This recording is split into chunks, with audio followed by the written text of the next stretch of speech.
Middleton Westport Joint Zoning Committee. I think we have a quorum, if you want to call us to order. I shall.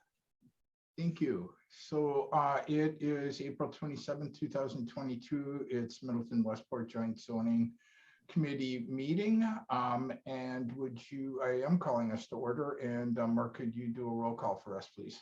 Sure. Randy Bruce. Here. Cindy Kennedy. Here. Kurt Paulson. Here. John Schaefer. Here. Ken Sipsma. Here. We have one vacancy from the town of Westport, and you have Kevin Even from Westport and Mark Opitz from Middleton present tonight. Thank you. And as well as applicants, people here from the public, a couple of them provided statements, and then an individual for the second agenda item as well. Thank So, you. sorry, I just indicate that Wes Webendorfer is here. Wes is an attorney at DeWitt, and he is here representing the town tonight. Yeah. Okay, I will, let me get the name, Webendorfer. Okay, thank you. Yeah, good evening, everybody. I know DeWitt, myself and DeWitt, we have big shoes to fill with the retirement of Tom Wilson. So it is good to meet you all and good to be here. So thank you. Thank you. Thanks, Wes. All right, next item on our agenda tonight is the approval of the April 6, 2022 meeting. Move to approve the minutes. This is Paulson. I'll second that, Kennedy. Thank you. We have a motion and a second to approve the minutes. Any discussion on the minutes? Any additions or corrections? Hearing none. Sorry, they were so long. That's all right. We got a lot of public input on that night. Any discussion, any further discussion on those? Hearing none, all in favor of the motion to approve, say aye. Raise your hand if you'd like. Aye. Aye. Aye. Opposed, say nay, and the minutes are approved.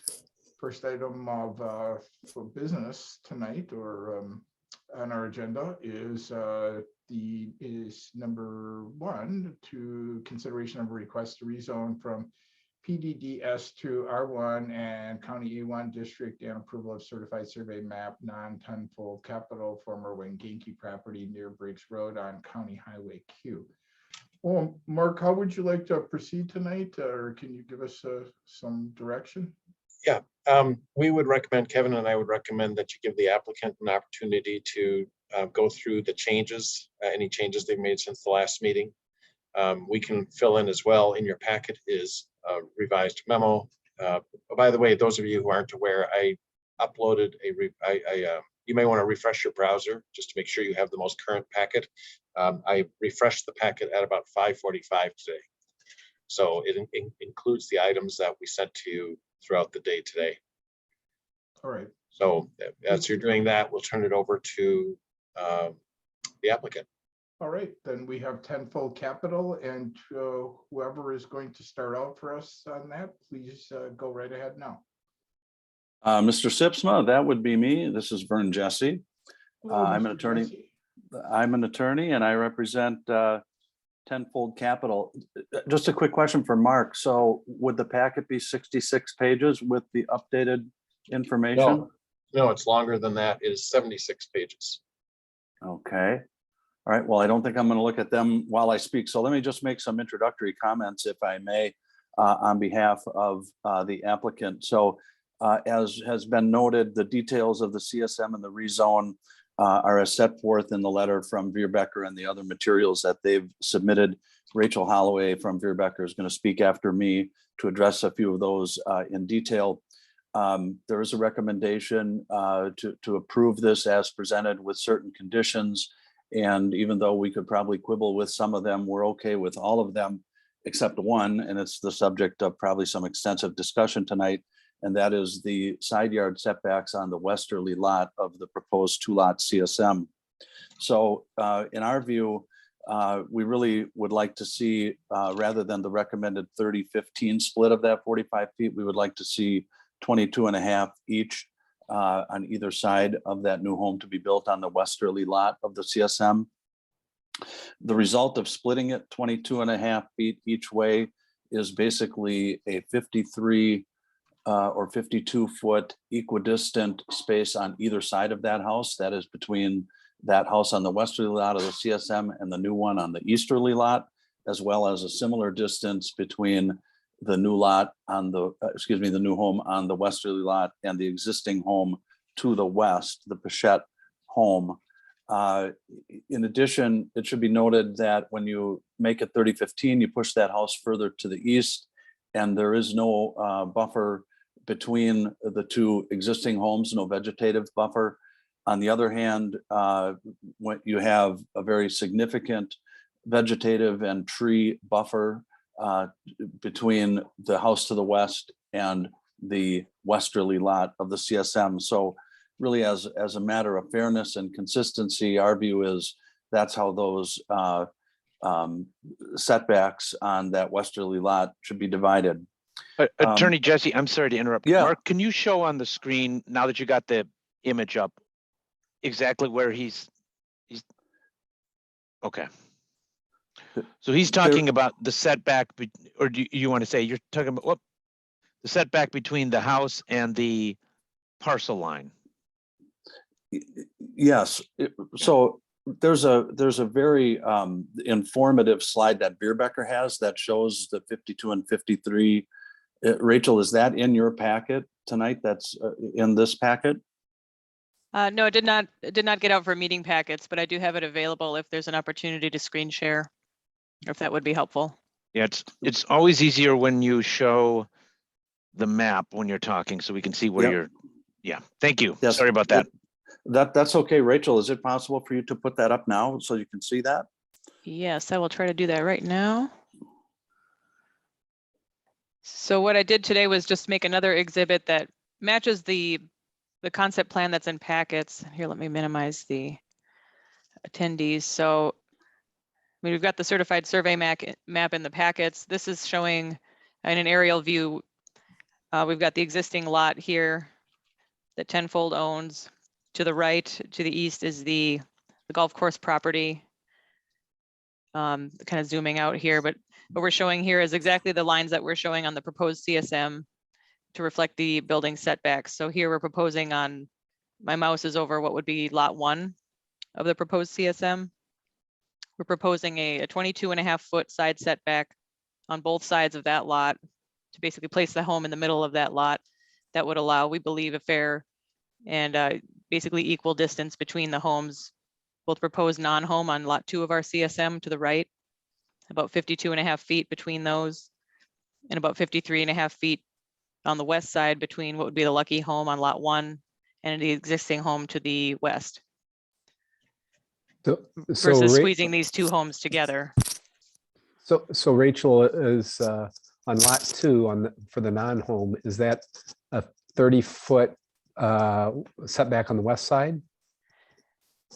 That's correct. We're anticipating 30 feet here and probably 15 feet on the east side. And that would be, again, in keeping with the ER1 district setbacks. Even though that's not the district we're technically proposing, we wanted to do that as a rural setback standard in the town based on initial guidance from staff. But again, so that these two homes would not be squeezed too closely together, which we thought would be odd and not a good configuration here, and also not consistent with the rest of the neighborhood, to space them out, fairly evenly here, giving more than 50 feet between each of these building areas.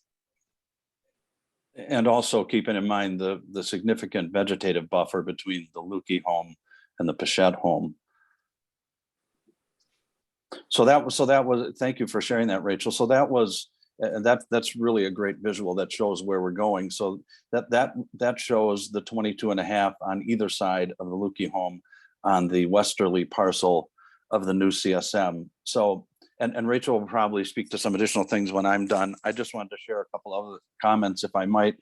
I didn't see in the packet, and Mark, maybe you can correct me, but were the neighbor comments that were sent in favor of this included in the packet?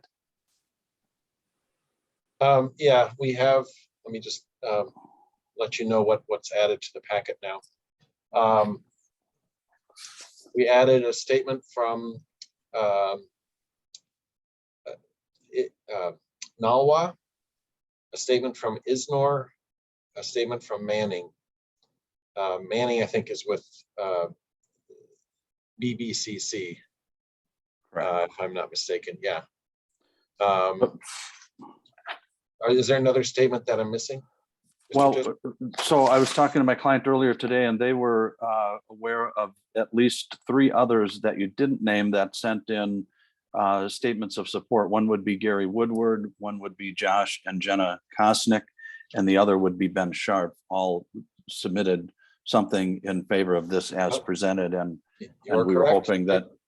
I see one for Gary Woodward. I'm sorry, I have been absolutely inundated with work this week, so I have not gotten to all my emails, and I knew we didn't have a formal hearing scheduled, so I wasn't as careful as I would have been if there had been a formal hearing. Mark, I think you did circulate those. Oh, did I? I just didn't put them in the, well, the mistake I made then is I didn't save it Right. to the file, so. Well, it's fine, and that happens certainly. We customarily do see those in the packet when someone sent in expressions of support, or if they're in opposition, and of course we were wondering why just they hard weren't when in things- the early Mr. version. Mr. Jesse, stop. I'm the chair, okay? Wait, we're not gonna get into this kind of talk, okay? That's just not what we're doing tonight, okay? When people send things in one after another, very, very late, our staff does their best to put everything in there. If you have something that you, as a proponent or representing the applicant, want to share your screen and put it in front of us, go ahead. But we're not going to start with recriminations about who should have done what, or this is what we normally expect, or that type of thing. That's just not what we're going to do tonight. So let's move forward with your presentation. If you want to put up some letters or something from somebody that you don't think is in here, or, you know, we're trying to put together a packet at 5:45 at night, mainly because we have things coming in favor of the proponent. If the proponent would timely provide that information to us, we could put it in the packet. So let's move forward now. Yeah, I will do that. I just simply asked the question because my client had shared with me that he thought some were submitted. I didn't know any of the other details in relation to that. The only, just a couple of additional comments, and I'll turn it over to Rachel. The other issue is that the primary opposition to this has come from the neighbor to the west, who also happens to serve on the Town of Westport board. And, you know, when it comes to conflict of interest questions, we've always counseled clients that you need to look at not only the letter of the law, but appearances, and in fact, most importantly, appearances. And in this circumstance, we just want to make sure that there isn't any, accommodations that are given because of that. When you see what's on your screen here and the equidistant between the 3 homes in question, that in our view is really what's fair and appropriate under the circumstances. If we don't get approvals tonight, then what are we left with? Well, we're left with what we already have for approvals, which is the 4 condominium units, and those can be built, as everybody knows, without significant additional approvals, certainly no requirement of a CSM or a rezone out of the current GDP or GIP that's approved. And I just don't think that anybody would prefer the 4 condominium units in there as opposed to beautiful new homes that are very compatible with the neighborhood. So our request very respectfully to you is that you approve this based upon the recommendations from Kevin, even with the one change for the 22.5 each on the westerly lot of the CSM. As I said, we can live with the other conditions. We could quibble on some of them probably, but this is the only one we would like you to change. So with that, I do appreciate your consideration. These are difficult issues, I understand. And I'll turn it over to Rachel from Veerbecker. Thank you. Thank you, Vern. I'd just like to, I can recap a little bit again on the updates that we've made for the proposal since we last were in front of this committee. We did take that feedback to heart, and we did have a meeting with town and city staff on April 13th, a couple of weeks ago, to discuss the specifics of the proposal. We went through the staff comments and really, talked through the pros and cons, the other factors on site, responded to Mr. Evans' comments in terms of, discussing the setbacks, but also site features. So we looked at slopes, we talked about trees, what we provided in the packets tonight which I'll stop sharing for a moment here, this, unless you'd like me to do that. What's in the meeting packet does contain an exhibit, basically an updated concept plan where we do show the trees that were surveyed, the various species. You can see, at least in concept, the driveways that, and I'll try to open this up while I'm chatting here, but Yeah, if the- someone could pull that up. while I'm you're- in the process Yeah, of I'm trying pulling to it get up the too. packet up. Are you gonna do that again, Rachel? I am. I'm just, instead of the packet, I'm using some individual sheets, but the same materials that you have in the packets here. If you I just bear figure with me. since that way I don't have to read your mind in terms of what you want. Yeah, no, that makes sense. I have to make sure I'm pulling up the right materials. Here we go. So yes, we've added that information. We did modify the building setbacks. Pardon me while I zoom out a little bit. So the lot configuration is the same as what was initially proposed, right? We're looking to divide the current 4-acre lot into 2. Let me actually go to the concept plan here. So that would be for the 2 single-family homes, as Vern was describing. You can see on here so the shared driveways, we touch on driveways for a moment. So this has also not changed from the original. We're proposing to pave the driveway that's in the same location as the existing driveway that comes through these outlots to the south. These would be outlots on our CSM. To the extent we'd have a turnaround bulb here on the south end of the residential lots. And that part, the driveway to that extent has already been approved by the fire department or fire district and the Wanakee EMS. So we worked with them on meeting their requirements for turnarounds. Beyond that, extending north, what you see is another, a shared driveway that we would extend north as far as feasible. And again, per discussions with Kevin Even. And it would split at some point. This is still conceptual. We'd have to get more into the details, but you can see kind of what the intent is here on site. The existing driveway, or not driveway, but like a cleared area that serves as a driveway, is currently further west on this site, closer to the neighboring lot. So what the owners would propose here is taking it more up the middle of the lot, splitting it out at some points. They do have some private drives, serving their respective homes. We also have to have room for septic on site, and we show here the basic area for septic fields that would serve those individual homes. We know we have to have room as well for the secondary septic areas, in the future to expand that and replace it should the initial ones fail. We show a vegetative buffer here in green that's reflecting existing trees, but also that the applicants have, the owners, have indicated as they did at the last meeting, a willingness to plant some more trees for additional screening where warranted. So if that's something the committee would like to discuss tonight, we can do that. And then the factors on setback, we just created the other exhibits. You could more clearly see the conditions on the ground with the trees. One thing I want to stress is that, so we're still proposing the R1 residential zoning for these 2 lots. Again, that's really based on a technicality where these 2 lots are just shy of 125 feet wide. That would be the minimum required width for lots in the ER1 residential estate district. We didn't quite meet that unless we did some kind of funky things with the lot lines, and we thought better to just create straight lot lines and work through the zoning pieces here and setbacks on the CSM. But basically, we feel like this is much more consistent. The town's comprehensive plan, based on the maps I have seen, show this as rural residential land use as future for this area. That's exactly what we're proposing. That's exactly what we're proposing with setbacks. We believe that is in fact more consistent than what was recently approved for this site in terms of zoning. Our proposal is even more rural, has 2 homes versus 4. We think that's even, a better fit here. It'd be 2 homes on 8 acres of land. And so we think that is very suitable.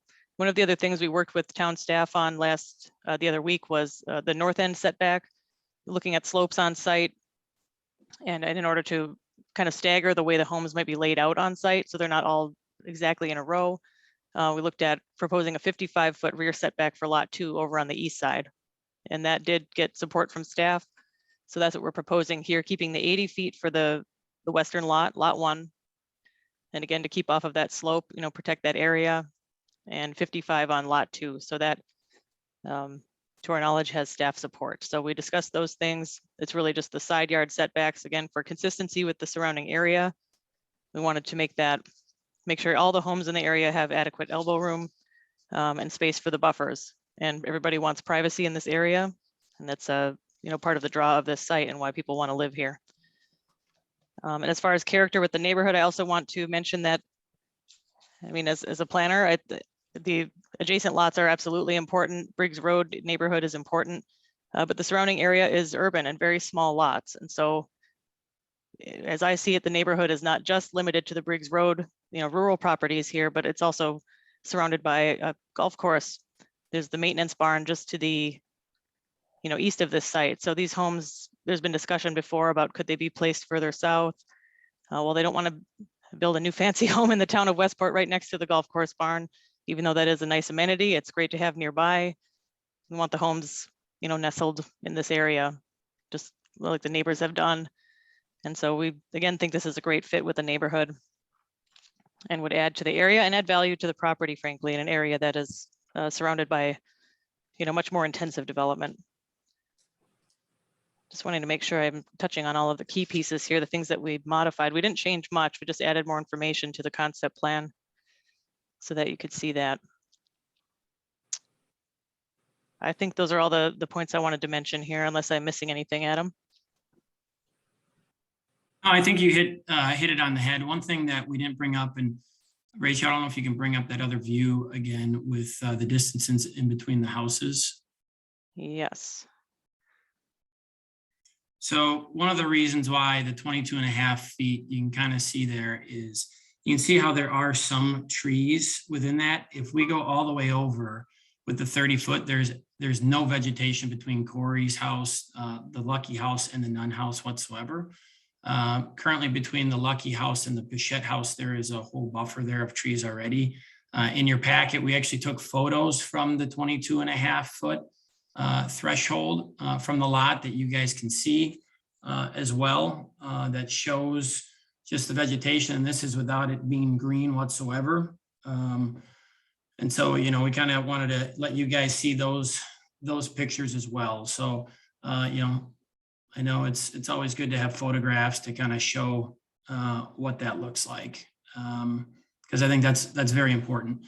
The only statement I'd like to make is, I remember growing up and my dad always telling me about the American dream and how people all over the world, wish they had that American dream.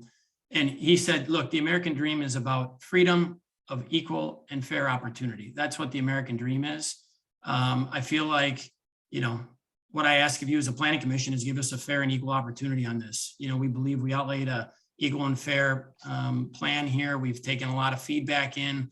We've got a lot of support from the neighborhood. I know just south of us in the neighborhood, we've got extreme support from them. We've had extreme support from the Bishop's Bay, community of Bishop's Bay, which is directly to the north of this. And, I think if any of you guys were sitting in our seat, I think you guys would see from just the drawing that Rachel had with the distance and everything you guys have given us that we're trying to be fair as well. And I just ask of you to, approve this plan as we've submitted and allow us to have our American dream. And I appreciate your time. And I know you guys get a lot of stuff on your plate. So I just want to say thank you. Thanks, Adam. Oops, let me make sure I'm unmuted. Thank you. So anything else from the owners, applicants, proponents, tenfold? All right, so let's turn to I think Kevin and to Mark. Kevin Even, who's our town engineer, was the village of Wanakee engineer and certainly did advise on a lot of development issues. And so, Kevin, I know, could you give us an Certainly overview could. where you are? And Mark, can you bring up that that last exhibit I sent over to you that shows their plan with what was approved as an overlay in blue? I think that's helpful.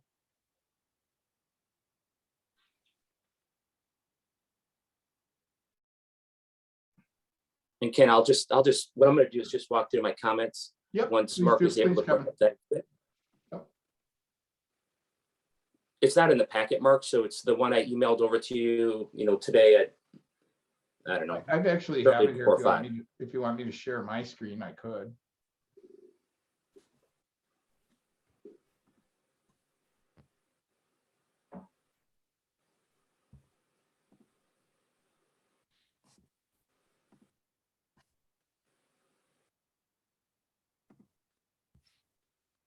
Yeah, there it is.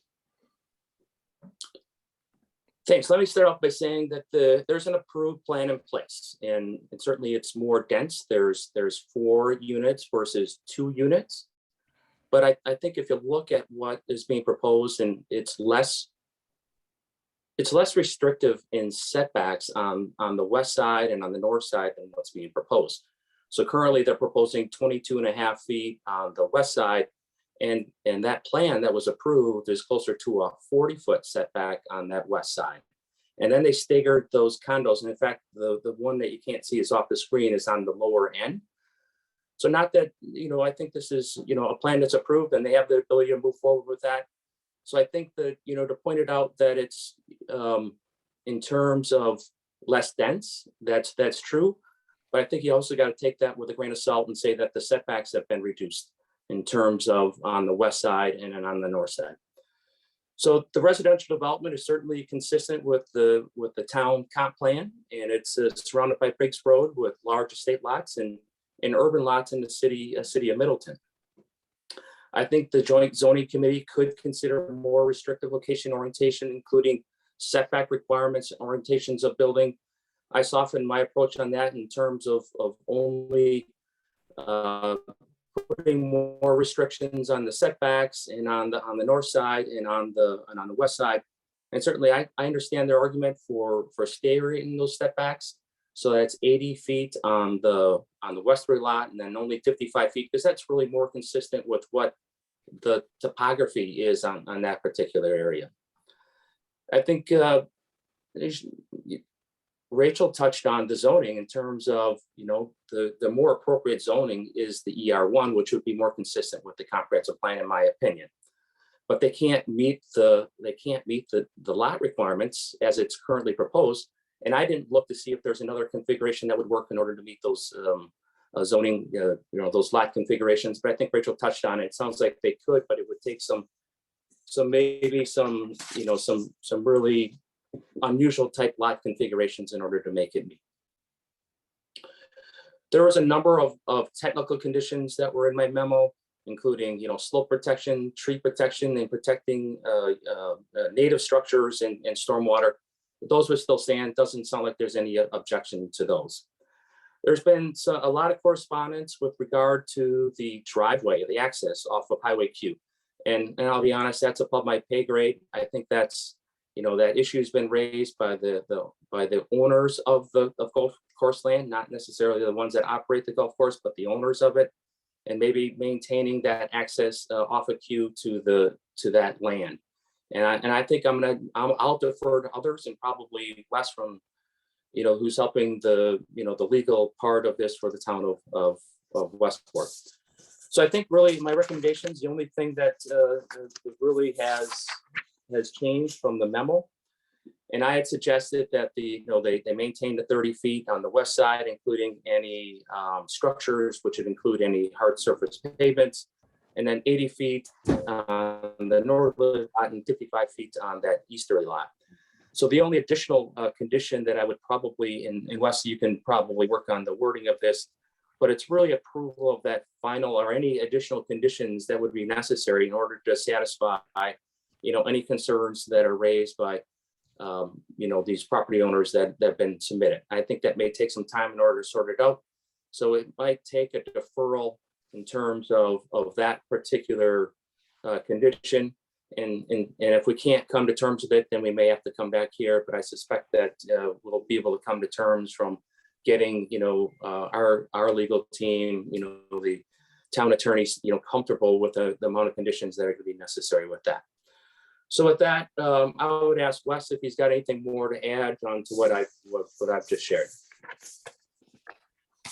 Thanks, Kevin. I don't have anything additional. What I would say is, on the BBC letter from Mr. Manning, Randy Manning, that was sent in, I saw this for the first time 30 minutes before the meeting started, and I haven't seen the easement that he's referring to. So it's difficult for me. I'm not comfortable opining at this meeting at this point, simply because I just haven't had sufficient time to look at that documentation. So. Anything And else, Mr. Wes? Chairman, if, could I comment briefly on the driveway? You can, though, I do want to indicate, as I indicated at the last meeting, and somebody can tell me if I'm wrong, but the easement and your use of the property that the owners own and that is something I think between you and the owners, or excuse me, of the holders of the easement, and I mean, if you can't meet the terms of the easement to put in the driveway, because it's not our business. I mean, but go ahead, Rachel. You are Okay. absolutely correct, Mr. Chairman, by the way. Yes, I'd say I agree 100% with that. I just wanted to make sure that that stance, I guess, for my opinion on the project is clear. I also wanted to mention, tagging on to what Kevin said, thank you, Kevin, for those comments and for the updated memo. I want to clarify, there is that draft resolution in the packets.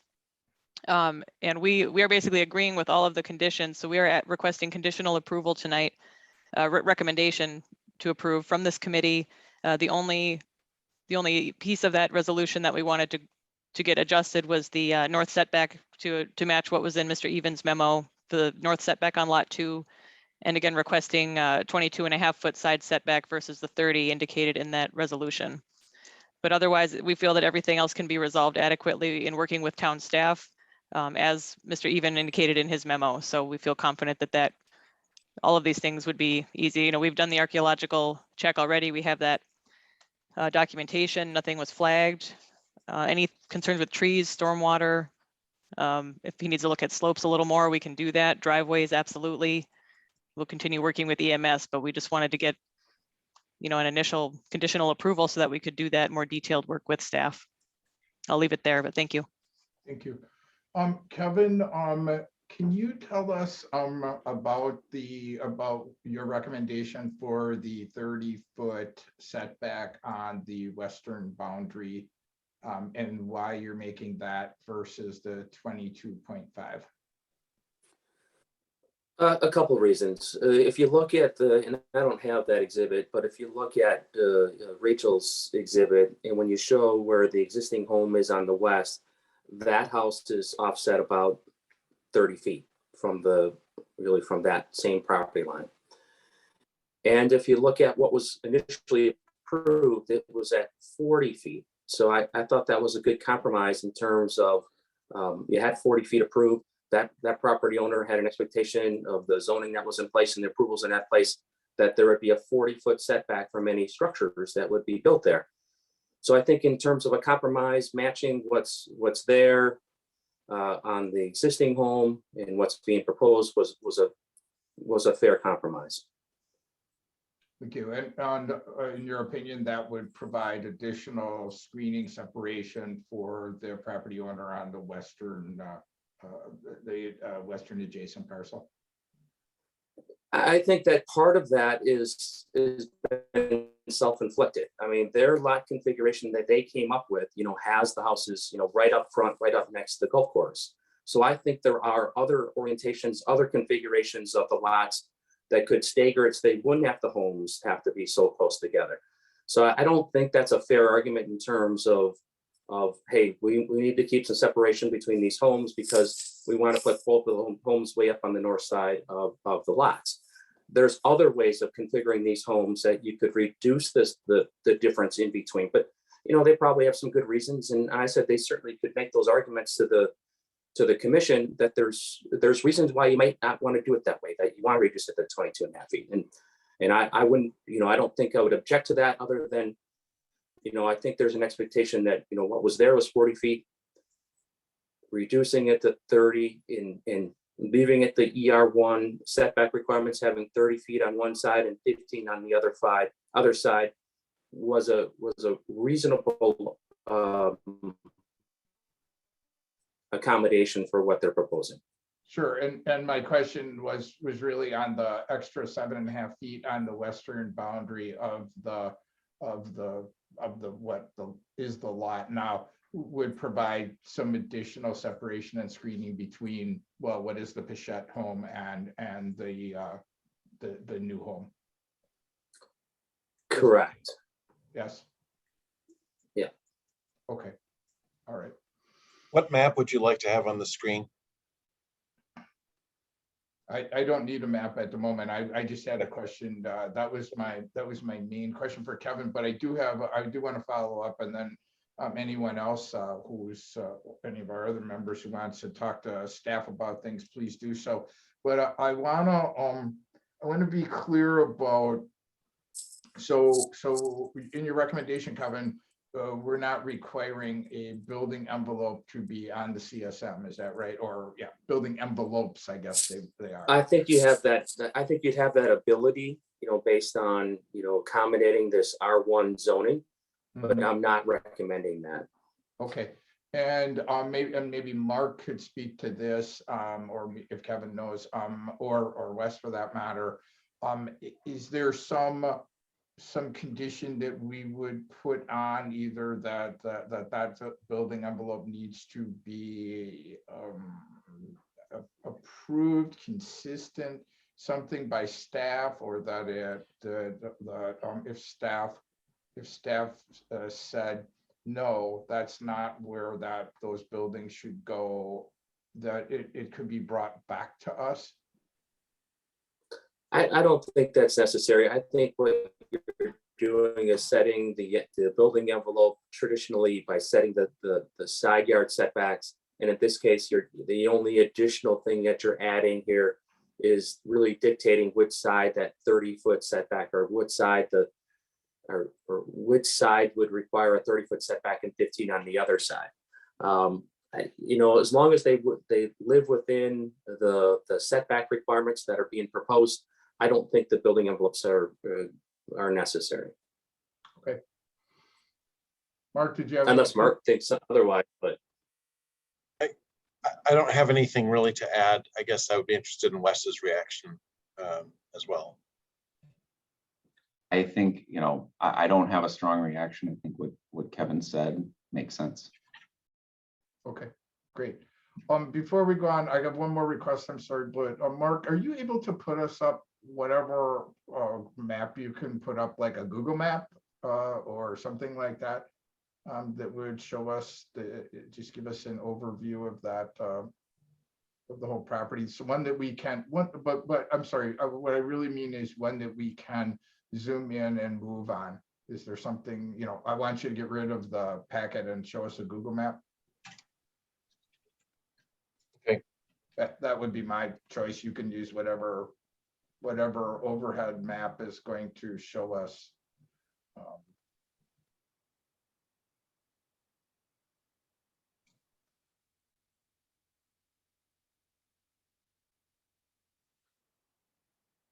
Is that one okay, Ken? I can't see any, all I can see is.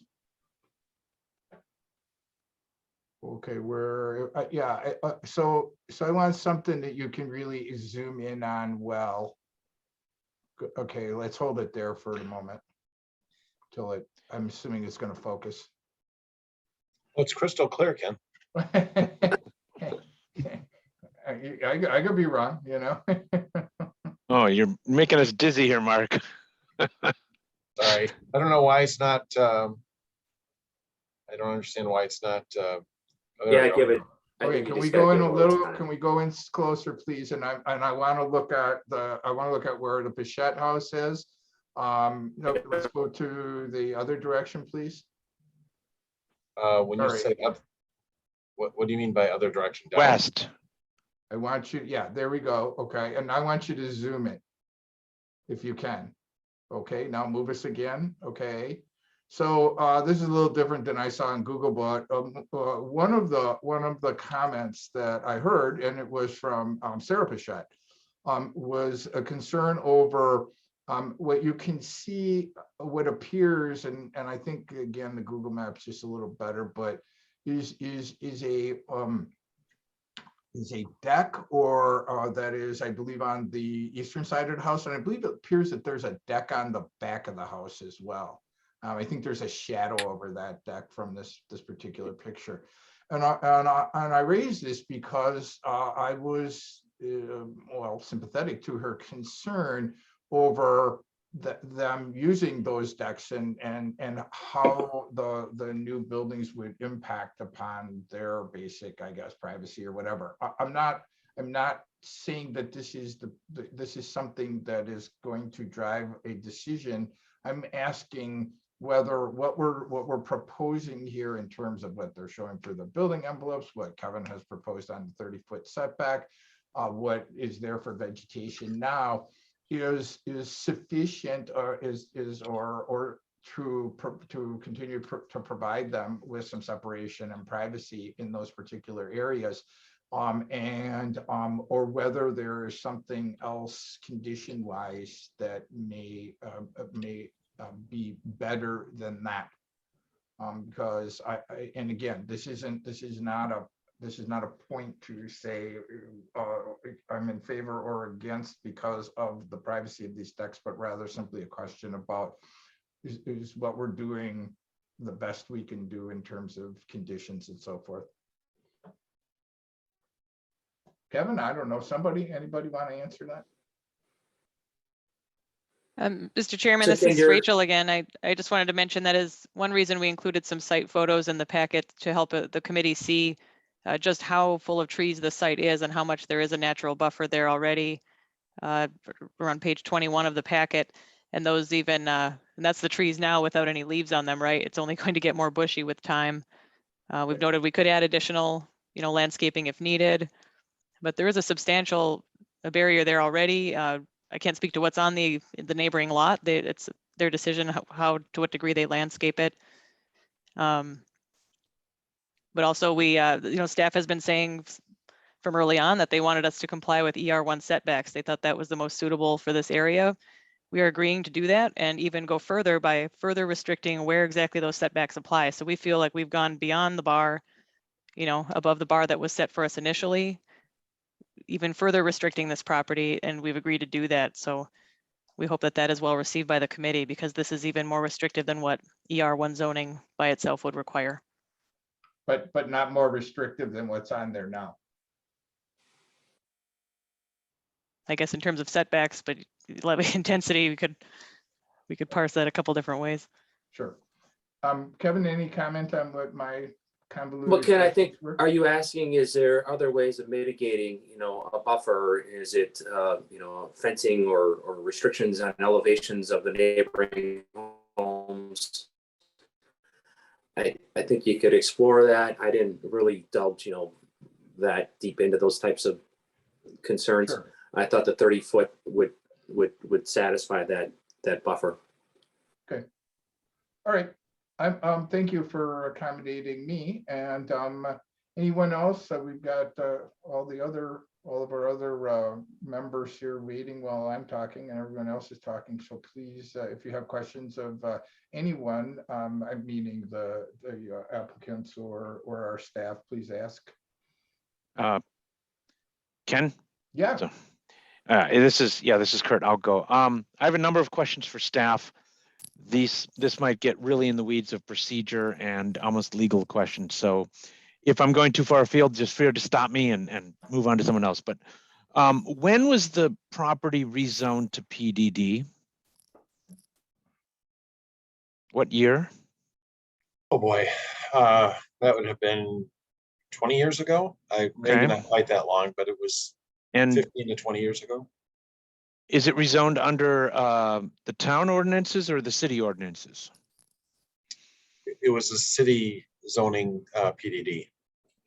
Okay, because our city zoning ordinance pre 2017 Act 243 established a time frame for when if a SIP is not recorded, the PDD being extended. Has it been extended?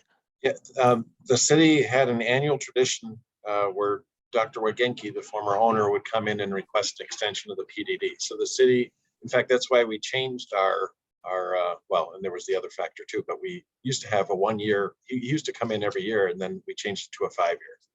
Well, the So- state law changed it to 5 years. So Right. so We're that's happy with okay. So it is still a PDD. It has not reverted back.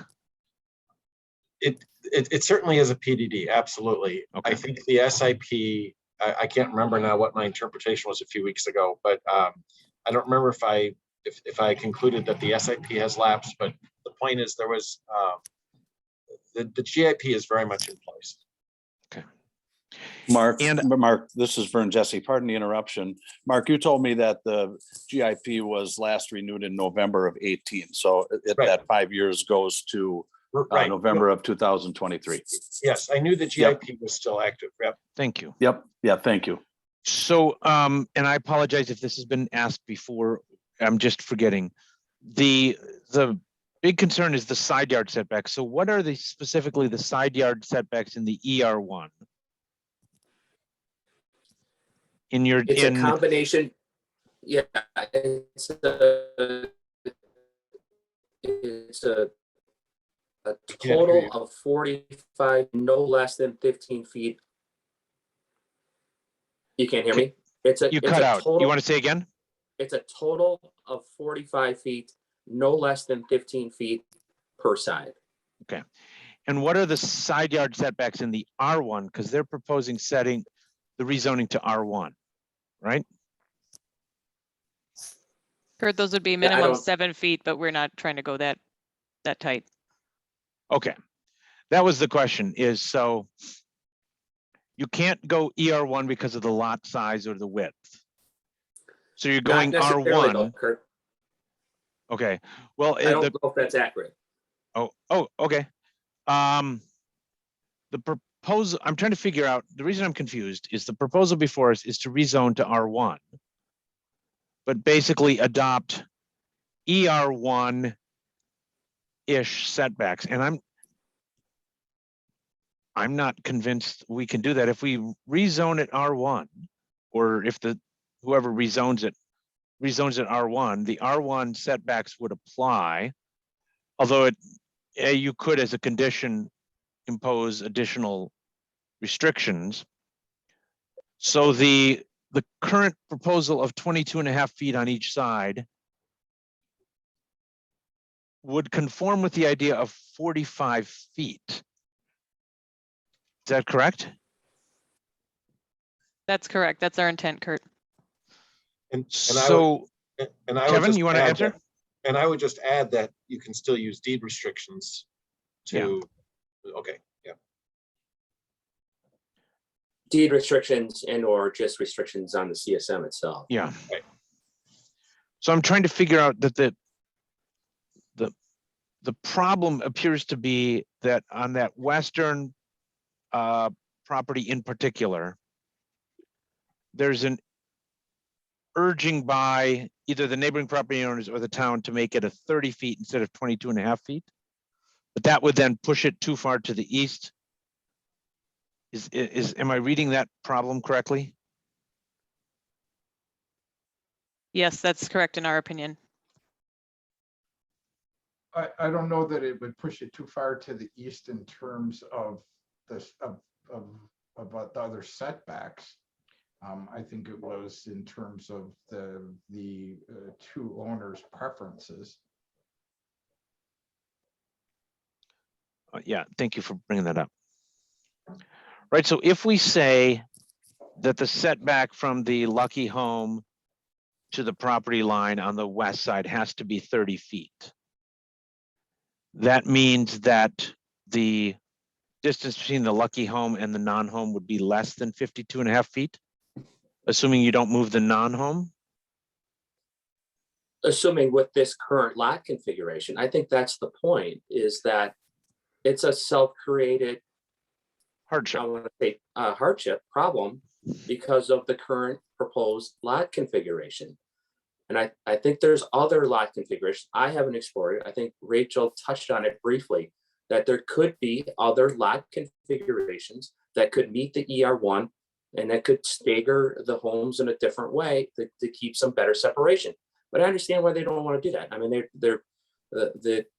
what's ideal about these lots is they overlook the golf course, they overlook to the north, and that's the desirable side to put the And they're high on the hill. But Yeah. there's other configuration, right? They're on the hill. They're on top of the hill. Yeah, and if I can just And I respond to understand it. I don't Yeah. disagree with. Yeah, go ahead. Yeah, I think you're getting to it, Kevin. So there are other lot configurations. What we could have done, and in hindsight, right, maybe it wasn't so complicated. I thought it would be more complicated to explain to the approving bodies than what we have done here. But we could like angle the lot line. The bottom line is the homes, the owners purchased this with the intent to put the homes in the north instead of 3 homes per the condo plat, 2 homes. Again, we're just discussing building setbacks, which would set the absolute limits of where they could build. So it's not as if the home will necessarily be as close as this. This is just simply the, you know, the bare minimum setbacks. So just want to remind everybody of that. We could have angled the lot lines to still enable 2 homes in the north, but I didn't actually know if that would fly with the town. I thought that would be more complicated to try to explain in terms of where the setback lies and where you measure your minimum lot width. So we drew it straight at a 90 perpendicular, so the lots wouldn't be, you know, in a more unusual shape, albeit they're, you know, deep and fairly narrow, but just in, you know, in relation to each other. But that's the reason for it. And keeping in mind also stormwater standards. I don't know how far or if the condo, you know, the previous condo proposal had dealt with stormwater management or what the rules were at that time when that was approved. They would have likely been different than they are today. And so we know that we need to provide some room and leave some in the south end of these residential lots for stormwater management. So we're saving some space there towards the bottom of the hill. That's not a place where we can just put a house. So that does not seem viable to us. That is something we looked at. So dividing the lots in, say, a north-south configuration, A, because of value, because they want to use that hill, of course, that's the value. That's a very nice element of the property, just like the neighbors were able to do to the west. We need room for septic in the middle. We want the stormwater. For all of those reasons, and also not wanting to be located right next to the maintenance barn for the golf course. I mean, that's not where the value is on these lots. I think everybody can see that and understand, you know, that. So that's one reason we didn't want to, you know, design it that way. Thank you. And Mark, you can leave it in one view for more than 1 second. That's a cranky old guy comment. So Mark, if the PDD goes away, what does the zoning revert to? Whatever the previous, well, whatever the previous zoning would have been, which I have no idea what that was anymore. Kevin, do you know? And what are the neighboring properties zoned? ER1. ER1. Yeah. So there's 2 related questions, right? One is whether this should be rezoned ER1 or R1. And the related question is the placement on the parcel of the 2 houses. And not to make things worse, but you know, one way to get the placement with all of the setbacks that we want would be to rezone it to PDD, but I realize that's not what's before us because that would be its own public hearing.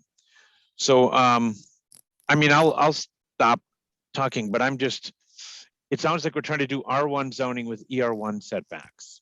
That's kind of where it seems like we're going. So. The previous zoning was County A3. And this was 2002, so 20 years ago. I was pretty good with my guess. And what is A3? Egg something. Ag something, yeah. But under the county A3, they probably could get 2 houses anyway. Anyway, Yeah. so that, you know, if the issue was only how to put 2 houses on that lot, I think the neighbors are better off with 2 houses rather than 4. I'm just still confused about how we rezone something that doesn't meet, well, it would meet the R1 standards. Okay. Yeah, and Kurt, sorry, just to clarify, we were under Yep. the impression and discussing with staff, we actually did try to verify this, that we'd request the R1 zoning, but concurrent with the CSM, we were expecting that the CSM itself would have these building restrictions on it in terms of the area that the owners could work within. I know this is not the town of Middleton, but over there where I work on reviewing CSMs and applying those kinds of requirements, that's often how the town handles it. So that we were expecting a similar type of process here. Based So on that the staff's CSM can be discussion. more restrictive than the zoning requires as part of the Correct. conditional rezoning. Got it. I hope that's helpful. Thanks. I All see right. Randy's got his hands up. Yep, Randy, let's hear from you. Yeah. First, Rachel, can you explain to me why the 45-foot easement, access easement is necessary, and why the 30-foot, the existing 30-foot easement doesn't suit your purposes? Yes, I can, let me show an exhibit, unless you're pulling that up, Mark. I'll stop sharing. Okay. Are you Because Kurt doesn't like it when I drive. Are you talking about an easement or a setback? Sorry, Randy. Easement, Easement. you know, the driveway easement across the southerly lots there. Sure. Yeah, so it would actually just do this today based on the CSM that we're proposing. So there is currently that 30-foot easement, a private easement between landowners that was established initially in the 1950s. Based on the records we've seen, it was, I guess, modified in the 1980s. That's what you see here in yellow. So here north is going up. So from Highway Q over on the left, the yellow goes across, that shows the existing 30-foot access easement across this property that extends over, and it provides access rights to the property to the east, which is owned by Bishop's Bay Country Club, or BBCC LLC, is I believe how the owner is listed there. That we're not proposing to modify that easement, but in designing this site and the shared driveway to serve lots 1 and 2, and I don't know how the condo proposal would have dealt with this, but in our proposal, we need to extend the driveway in here and provide, you know, rights, because we're proposing to divide this lot into 2. We want to make sure that we provide an easement for these 2 lot owners to work out their own provisions for shared maintenance, especially for the part that goes up into these lots per our concept plan, which I should pull up. But anyway, in green on this is showing the expanded easement, and that's just based on the design we have to do for this to meet the fire and EMS requirements. And I think the grading for that driveway and some stormwater improvements was part of the reason why we made that 45 feet. We could always look at that more closely if we need to adjust the dimensions, but for example, here on the lots 1 and 2, I think we need to extend this a little further north. You know, certainly if you conditionally approve the CSM, we would want to just make sure that that is in line with how the actual driveway would be configured, or perhaps that easement could be set by a separate document. It might not need to be on the CSM. But that's what's driving that. So it'd be a new easement just to clarify the responsibilities between lots 1 and 2, these 2 owners for the driveway that they're proposing to build on site. But we'd be not changing the existing easement that is related to the other landowner to the east. So the design that you have in your packet, that's kind of what's required by EMS and fire, is really can't be accommodated totally in that 30-foot. Is that what you're saying? That's a good question. I don't know if it cannot. I think it possibly could not because of the, like we have to have a turnaround here. You can see a bump out in the pavement. I know they were requiring 16-foot minimum of pavement and some shoulder area. And so also that turnaround area, and then I think grading related to installing such a driveway. We wanted to also have room between the north lot line here of these outlots and that pavement for the driveway, but also trying to align the driveway in its current place where there is a cleared access there for the property. So we didn't want to try to scooch it too close to either lot line or go further south or something that would, you know, have more impacts to the trees in that area. Okay. So we could take a closer look at that if we need to. I was just trying to understand what the reasoning was. Sure. That you showed some pictures of some existing trees on the site, and to illustrate the buffer between you know, the future homes on lot 1 and the home to the west there. Are those existing trees are not all on your tree survey? There looks like some of them are smaller caliper and maybe not specimen trees, but are all of those going to remain? Is that the intent, is to leave that kind of you'd put up a construction fence or something along the edge there and just not touch that buffer strip? Yeah, I think at this time we've just surveyed the trees to note what's out there, and we call out the trees that are more of the, you know, the species of concern that would want to be kept on site. These are desirable trees in general, but we haven't had a plan that detailed yet to identify exactly which trees would be kept or which would come down. Other than we know that the buffer here on the west side is particularly important. So that's something that we're proposing, I think, to keep. And my clients can correct me if I'm wrong on that. But otherwise, we show the trees because we wanted to show the committee also how we're trying to account for those on the site. I mean, we don't know exactly what will happen up in this area. We're just trying right now to get the zoning approval in the CSM to establish the setbacks, but the owners would certainly like, to keep trees where possible. They take a while to grow, but we also trying to work around that with the driveways and the septic. So that's why we sort of show all of these things, trying to show how we're trying to account for all of the different features on site, including these trees. Because we certainly don't want to plow through them if we don't have to. Well, and Rachel, this is Corey Lucky, the future owner of that west lot there. And the goal is to create as much privacy between the two lots, the western lot and my lot to the west, and add more trees actually to create more of a buffer. And then this question is for Kevin. Are you, I know there in your memo, there was some discussion about the shared driveway going to the north as kind of as far as possible. Are you satisfied with this illustration that's on the screen? I am. I think just because of the septic tank and the locations and the restrictions on that and what they're proposing, I think what they're proposing, what I suggested is that they keep all the hard pavement out of the setback areas. So if they keep those out of the setback areas, that'll keep the pavement, more within the lot and away from the neighboring properties. Yeah. And Kurt, going back to your questions on, like R1 versus ER1, to me, we are getting essentially ER1 here. It's just, we've got a technical, 1 foot between the two lots that in width that we can't meet. So, but essentially, for all practical purposes, it's certainly an ER1. And we're getting the benefit maybe of being able to prescribe setbacks or adjust setbacks accordingly. So I think in my mind, it's reasonable. The only thing in my mind, the only thing that is yet to be determined is that westerly setback, and what seems reasonable given the previous approval and what this is being proposed for. So whether it's 22.5 feet on the west or 30 foot on the west is really the only thing that I have yet to decide upon. That's all my questions. Thank you. Yep, thanks, Randy. Cindy, John? Did you call on me? I'm sorry, Ken. I did. Either Okay. of you, but please go ahead. You're unmuted.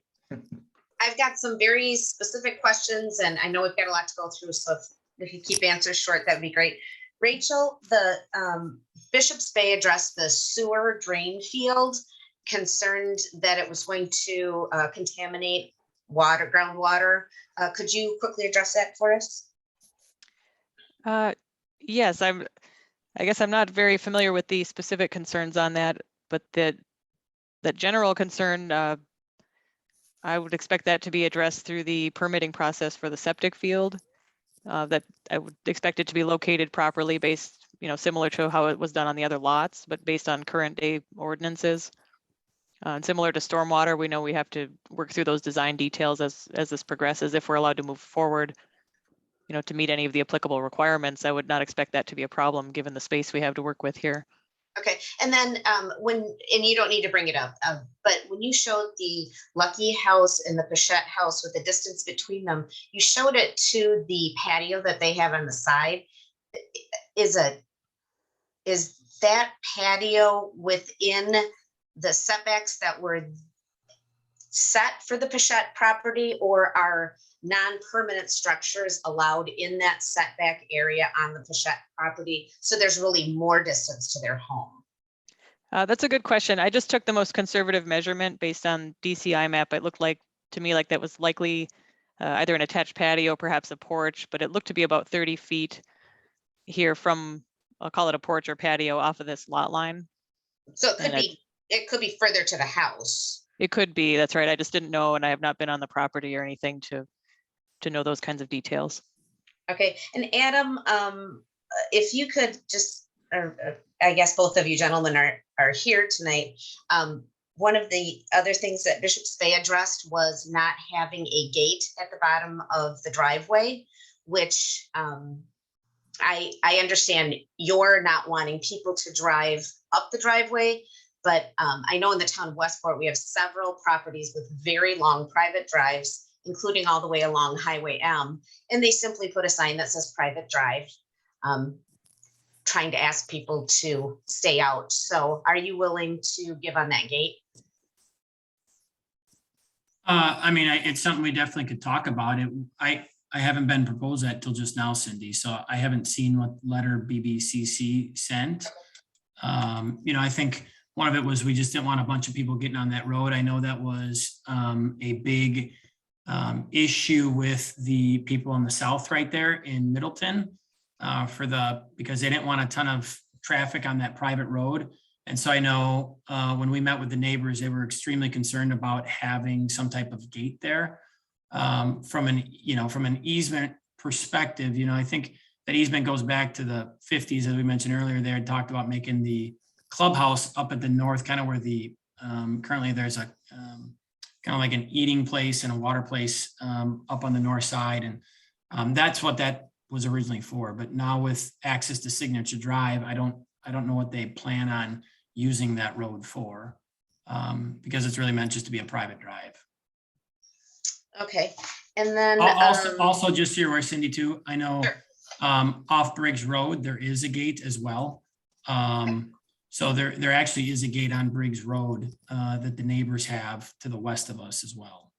Mike, I pose my question because I am someone who has an easement with neighbors on both sides of my home. And I'm going to tell you that it's best if you can negotiate these things and just be friendly about it, because it really is a gentleman's agreement. One more question. So we cannot, Kevin, we cannot do ER1 because the lot is not wide enough, right? The total lot. So we need to consider R1 with special setbacks, or I don't know how we term that, but so ER1 is off the table because it's not wide enough, correct? Correct. Under the current configuration, is there other configurations where they could meet the ER1? That's the question that's unanswered. Okay. All right. That's what I have. Thank you very much. Cindy, one more thing too, if a gate did go in, I mean, we could potentially give them a code for the gate if they needed, or a key to the gate as well. That's another option that I think we definitely would be open to. Okay. And I'm sorry, Rachel, one more thing. You said that you already did a archaeological survey or had one? Yes, we had one. I think it might have technically been done for a different project, but it seemed to cover this area. And so I looked through those records and there were no flags from an archaeological standpoint. We could certainly share those with the town. I'll just have to verify that, but we did investigate it. Perfect. Thank you. That's all I have. And I would just add, from a zoning perspective, I don't know how you would be able to create a lot configuration that would meet ER1 guidelines, because to start wiggling lot lines, depends on where you measure lot width. And the lot width, you only have a certain width. This is a rectangular property. So there's only one way to divide the lot and have equal area. And both of them, I mean, you cannot have both meet the ER1 standard. It's just not possible. You could have one, but not both. Right. Well, where do we measure the lot width in the ER1, Mark? Because this looks like, at least on this view, both lots are 125.02 on one part, but then 124.45 on the other part, because it's not a perfectly. The way our ordinance reads, it says the minimum that lot width is the minimum distance between the side lot lines of any lot measured parallel to the front lot line at the setback distance required by this ordinance. So what's setback distance? The front setback. I would. What is that in ER1? I don't know, but either way, it doesn't matter, because the front setback, your lot are both going to have the same connection on the south side, you know, to the outlot. But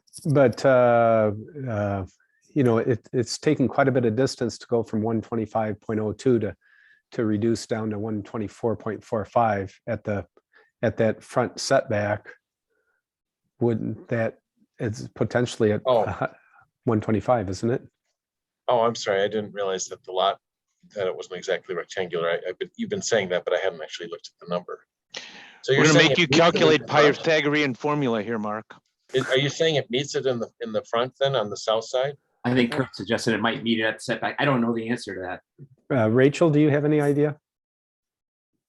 I'd have to, I mean, there might be some more geometry we could look at here, but we had thought of skewing the lot line between lots 1 and 2 at just an angle. But that would mean, say, for example, the front of lot 1 here in the south would be skinnier.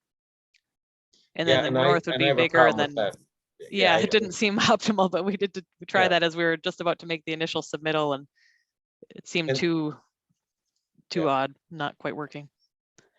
And the hearing notice was also to rezone it to R1. I mean, I suppose if you go to a different zoning district that's not as restrictive, I'd have to check with their city attorney on that, but I would think we'd have to renotice it. I don't know. Actually, Wes, I would defer, you know, to the attorneys for Westport. Yeah, that I agree. To suddenly introduce a new zoning classification that wasn't noticed, I would have concerns with that. I agree. Well, it seems to me that for all practical purposes, it's getting, it might be rezoned to R1, but for all practical purposes, it's ER1 usage, right? And the restrictions, and so to me, it doesn't matter. And I appreciate how Randy helped us come to that. Can I ask a question of our friends from the town, Ken and Cindy?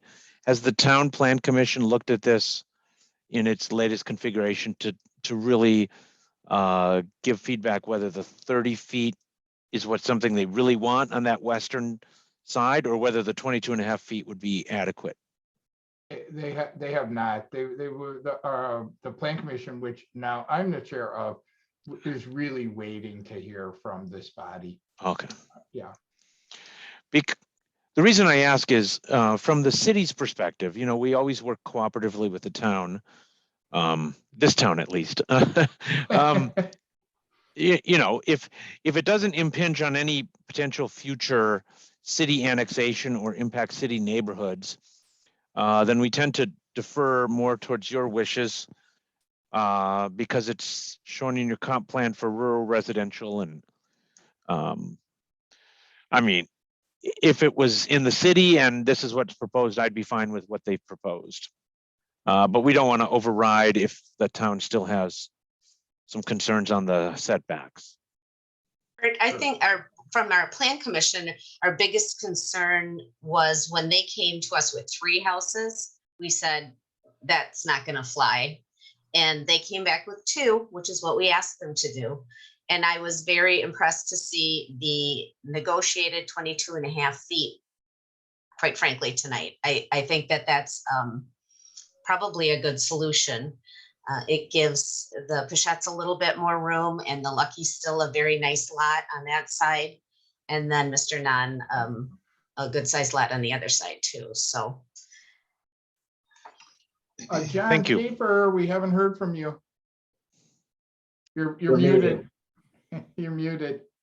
I'm fine with all of this. I agree with Randy. I don't think this is, you know, I understand the legal ishness of it, but I think it's a good proposal, and I really don't have any issues. Thanks. Thank you. Well, I'll kick it off here on my end as the chair. I think that the proposal is a good proposal. It's certainly a better proposal than the one that we overlaid on top. I had actually asked Kevin to do that. I don't think anyone would want that. It would be more buildings, more cars, more traffic, and just is not something we would want to see. And if we say no, well, the owners can do exactly that, and maybe sell some very expensive condominiums and make money. So I do think that this is the better, this is a good proposal. I do think that I'm in favor of the recommendation that has been made by our engineer, and that is to put the 30-foot setback on the western line. The other things, I've asked a couple of questions about, you know, do we need more? Do we need to have, does the town, does the city need to have more? I'm going to just use this word. It isn't probably appropriate, but supervision over what's going to actually be put there. I'm satisfied with what Kevin has said. So I mean, with those setbacks, with the 30-foot setback, I'm satisfied with that. And so I'm just letting you know from my perspective. I understand the issues with, or maybe I don't, between R1 and ER and more restrictive, less restrictive. But to me, where we're getting to when we put the setbacks on, I don't know that issue with the zoning itself matters, and I don't think the owners, and I don't want to have to come back again to look at some other zoning on this. I think that what's being proposed here with the conditions and the 30-foot westernmost lot line setback is really the best solution here. So Ken? that's my from the chair. That's what I got to say to start with. Yeah. Would you support the 22.5 feet on the western side? Because I think I hear from the applicant that the 30-foot side yard setback as recommended by the engineer would be would cause problems for the placement of both of the houses. Yeah, I mean, could I finally be convinced of that? Meaning, like, if we were faced with multiple motions, multiple votes, maybe. But I agree completely with what Kevin, even our engineer, said, and that the issue between the placement of the two houses is completely within the hands of the owners, and so they create that issue for themselves. And I'm really trying to, you know, it's 7.5 feet on that western boundary. The difference, 7.5 feet, is that a lot? Oh, you know, well, I guess, you know, it's taller than I am, but it's just a little something extra there, and I feel that that's appropriate. That's what our engineers recommended. So that's what I'm in favor of. I mean, if we're voting at 10:30 tonight on this and on many more motions, I don't know, I might consider it, but right now, no, I would like to see the 30-foot there. Chairman, I hate to interrupt you. I'll just tell you, as owners, you know, if it has to go to the 30-foot, we're going to be forced to do the 4 condos. Corey Lucky, the other owner of this, has, you know, it's come to a point where we feel we're being extremely fair. We've done everything. You know, we went in initially, and I know met with the Plan Commission. I know Cindy had asked us. We originally came with 3, just from a financial standpoint. I hear, you know, Kevin, Mr. Evans report about how we could reconfigure it. The lot obviously is very, you know, was expensive.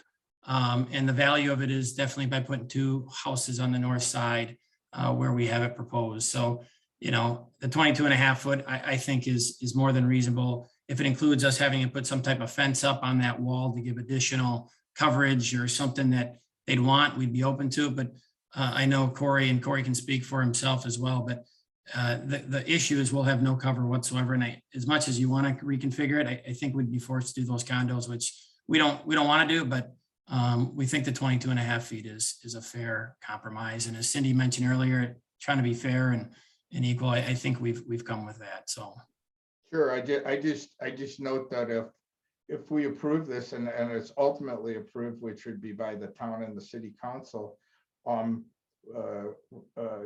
you won't be building condos there because we will have approved the change that you've requested. So, you know, you have to consider that. You have to consider that that if it's over 7.5 feet, you should consider that now, because you're asking us to approve this. We're very close, I think, to doing what you're asking us to do. And now you're telling us, well, we want to we'll build the condos there. Well, then what are we doing this for? You know, I mean, you want us to reject it tonight? I mean, we can do that. Then you can have your condos. But I didn't think that's what you wanted. So, I mean, or if it goes through and it's approved, you won't be able to build the condos. So anyway, that's just my comments. I don't want to get in an argument with you, but I want to hear now. What I really want to hear from is I want to hear from I think John's already indicated, Cindy's indicated somewhat. If there's anyone else, I want to have our discussion, and I'd be looking for to take some action now. I think we beat this up pretty well. Yeah, can I ask Kevin a quick question? Yeah, of course. Since the only real issue we seem to be hung up on is 30 versus 22.5. How did you come up with the 30 feet? You know, that was in my mind with conversation with Tom Wilson, and I'm carrying Tom's water a little bit here because that was always what he had shared with the applicant, that it ought to be 30 feet on the side because of the consistency with the Briggs Road neighborhood. If you look at the homes on Briggs Road, they're all more than 80 feet apart. And so trying to accomplish that, this was a compromise. Let's go to 30 and you get 60 feet, but that seemed like a reasonable compromise. I don't have a problem with 22.5 feet. I think that with maybe some additional fencing and buffering and other things you could do it. I think there's a way you could probably pull it off with 22.5 feet. I'm not stuck on that. I think they're asking for something in exchange. I think you can compromise, and I think the 30 feet was reasonable. I think other people could conclude that the 30 feet or 22.5 feet is reasonable. So it was for consistency with the Briggs Road neighborhood primarily. Right. It is. That's helpful. It was Thank you. already approved. Really, and Kurt was 40 feet's already approved. So they're going 40 down to 30 and then consistent with the Briggs Road neighborhood. The 40 was approved in the PDD on the first building. Yeah, got it. Yeah. Which nobody wants to buy into. Nobody wants anyway. Yeah. And I'd like to take a shot at a motion, please. Sure, please do, Cindy. I'd like to, with this note that's up here from our engineer, who did a great job, by the way, on this, I'd like to move to approve the land division and rezone to R1. That needs to be added. Subject to the following conditions. Town conditions is listed, and that no structures be allowed in the setback areas. So no patios, no additional structures that would impede the views of the neighbors, because the next thing I'm going to say is a 22.5-foot side yard setback on the westerly lot, and the rear setbacks as listed. The driveway access, number 3, I think that is acceptable. The tree survey, that is also acceptable. The main driveway construction is acceptable, and the entrance, number 6, the entrance is acceptable. We need to add in that they would need to provide that archaeological survey as part of this rezone, so that we can make sure that there are no native structures or that we need to protect, and that they would satisfy the town's parkland dedication requirements. And I guess that's it. I don't need number 8 listed in that motion. Okay, and if I could, before we have a second, and I should have said this earlier, because our administrator is not participating in the decision-making here, if the motion could read town designee where it says town administrator, that would be appropriate, because our administrator is not going to be making any decisions about this particular matter. So is that all right with you, Cindy, if we simply insert town designee as opposed to town administrator? That's appropriate, yes. Thank you. Because I heard her say she was going to strike number 8 to begin with, but you're. Yeah, but the town administrator is listed in a number of places. I just want. Yeah, it's listed in number 3 and number 4, and yes, so that should be town designee. Thank you. Thank you. Mr. Chairman, I will second that.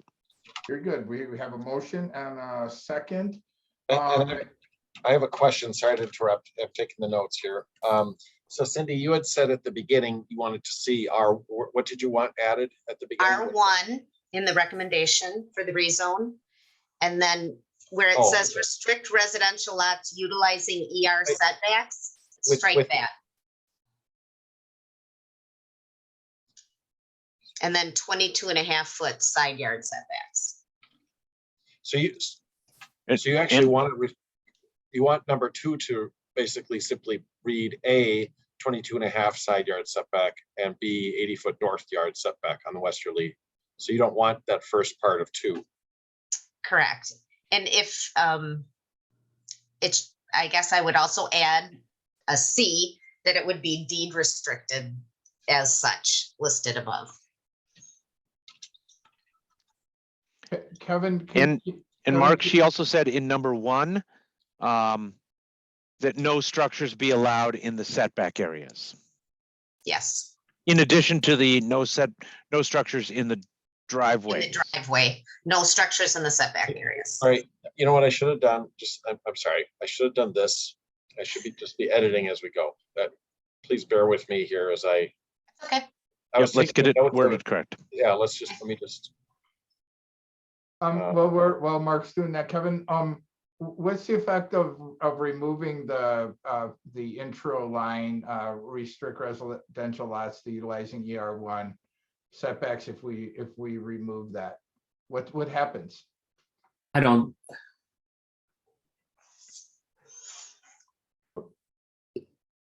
I think we need to then set the setbacks on all the sides, because what they could do then, Cindy, is they could, reduce the inside of, and I think they're trying not to do this. They're trying to keep some separation between the 2 homes.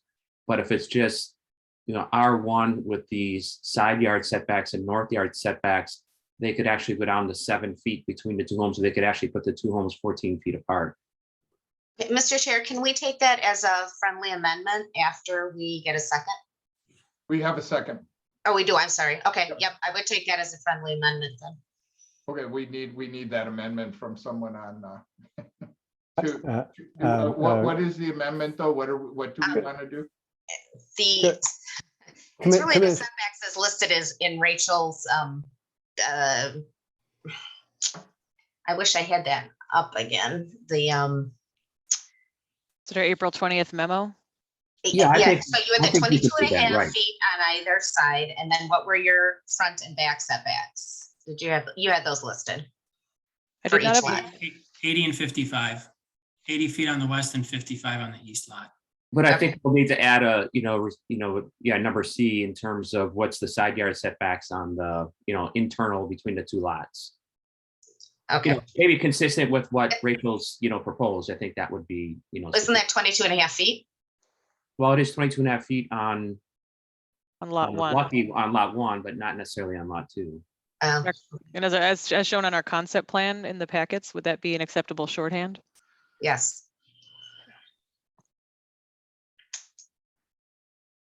All right, I'll do the formatting. Just on the fly, Mark, I know. Well, I didn't, yeah. All right, so going through this again, move to approve the land division and rezones to R1, subject to I'll say to city R1, just to be clear. Yes. Subject to the following conditions and restrictions. I didn't hear any changes here. Yes, no, there was. Yes. No structures, or I guess is a patio a structure. So no structure allowed within the setbacks, side setback areas. That no structures be allowed in lots that are for the driveway, nor can they further divide. Be further divided. And no structures in the side structures. setbacks. Structures, including patios, in the side setback. The western side setback? The or western all side setback, yeah. Yes. One. Also, it's that one side yard setback you're We're- specifying there? It's to be a hard line. Okay, I That's what I'm understand. saying. Okay, Does that So we're- include any pavement, any like driveways or? That's what Kevin had said, no hard surface in there as well.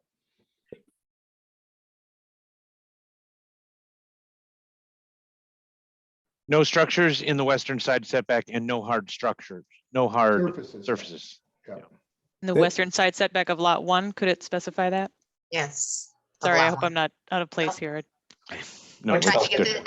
I'd like to see it. Yeah, right, correct. So okay, that would indicate though that hard surfaces could be in the other yards when we're just saying it can be only in that one yard. And as long as everybody understands that, I think that's what this says. Yes, sir. We did ask, discuss that with staff just to clarify what a building setback would restrict.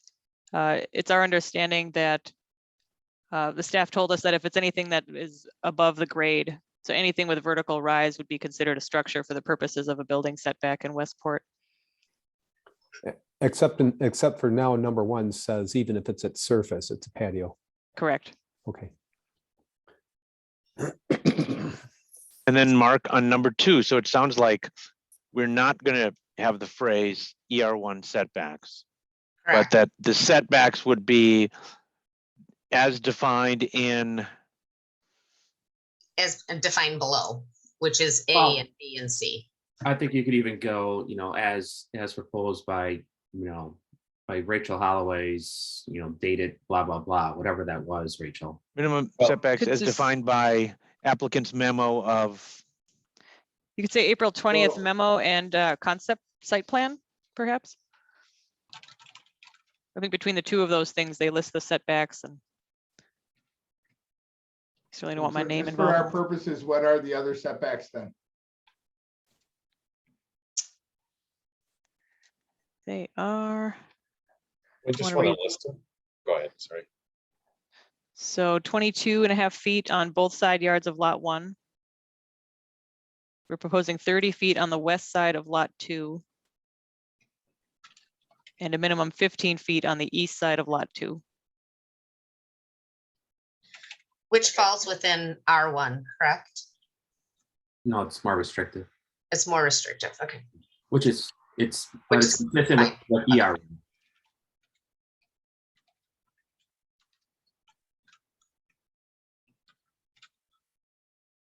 So the 22 and a half side yard setbacks on both sides. both of lot sides of the one. west of lot 1. Yes.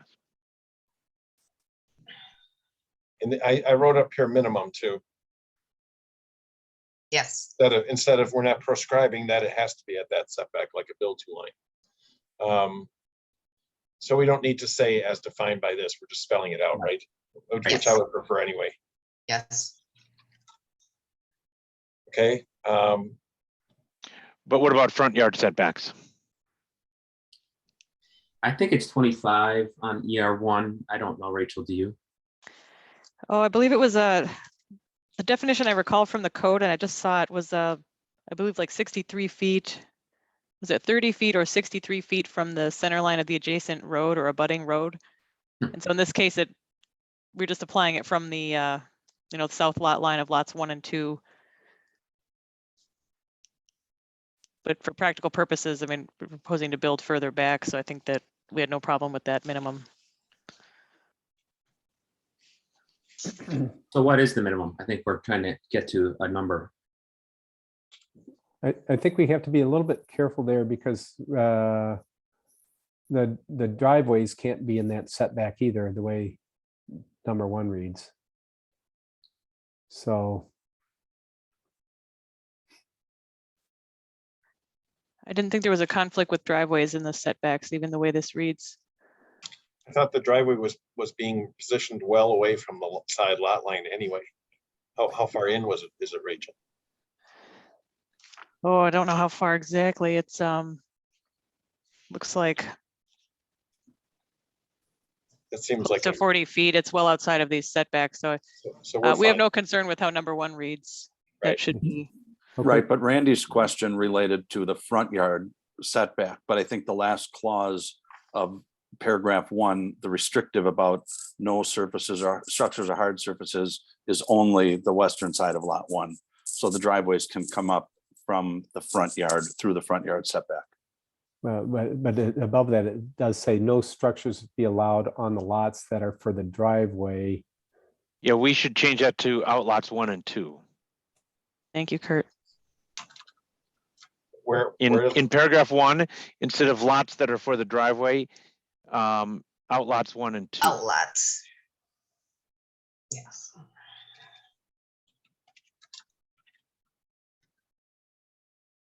Nor can outlots 1 and 2 be further divided. Or all lots, All right? lots. All lots, okay. Nor can any lot be further divided. How many lawyers and planners does it take to wordsmith a motion, right? I'm not even trying. Standards. I think this is like a list. No structures. That's essentially what's happening here. Is a list, right? No structures be allowed on outlets 1, 2. No lot or outlot can be further divided.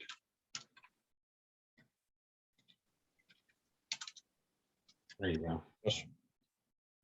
And we do have that noted on the CSM that no additional lots could be created with further subdivision.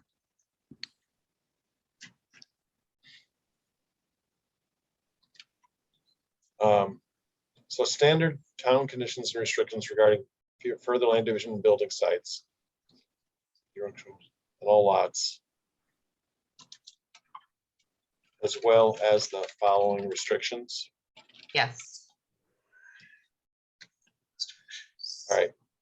Well, what we did when Tom, what we did for the natural burial cemetery, there's slight wordsmithing, but we are, afterwards if necessary, but we are certainly wanting to get your intent documented. So, okay. So then wasn't there a C, or are we done with? Yeah, the C is front yard setbacks. And what were the front yard setbacks of ER1? No. For C is front yard, yeah. You're changing to side yard. I'm just listing them both. Yeah, just, but C would be lots 1 and 2 front yard setback. Yeah. Exactly, Right. yeah. I have from the zoning code 30 feet or 63 feet from the center line of a budding road. So I don't know how you want to word that here. Let's go 30 feet. Okay, I don't think we have a road. no, 30 is what I would think would apply. Okay. And then in number 3, town administrator should say town designee.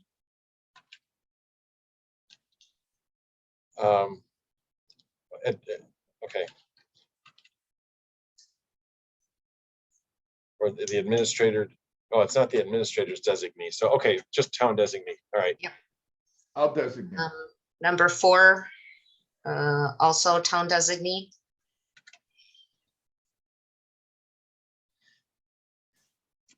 Wasn't there something else in number? Oh, we added the. Wait, was it number 3 that we added the? Oh, so we already had this concept. All structures, including. I didn't see that at the end of that one. Okay. Yeah, but I think we've clarified, we don't want that. Yeah, they don't want that, so We don't want delete that. Yep. Just Delete looking at that. the western setback. So Because delete what's highlighted. Yes. Correct. Okay. And then we She need added the archaeological survey. logical survey needs to be reviewed by the town engineer, and town designee here.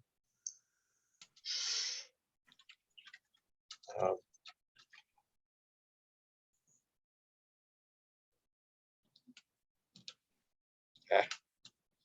I don't, I like how word fights. There we go. Satisfy the town's. And then just add one between 7 and 8, I guess. 8 can go, right? Okay, I had originally written change. They need to provide an archaeological survey. Oh, Okay, yep. I just had notes. Okay, Yep. so that's just an additional one. Yes.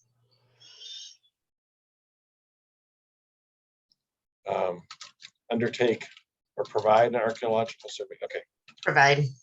archaeological survey prior to or when, or don't we?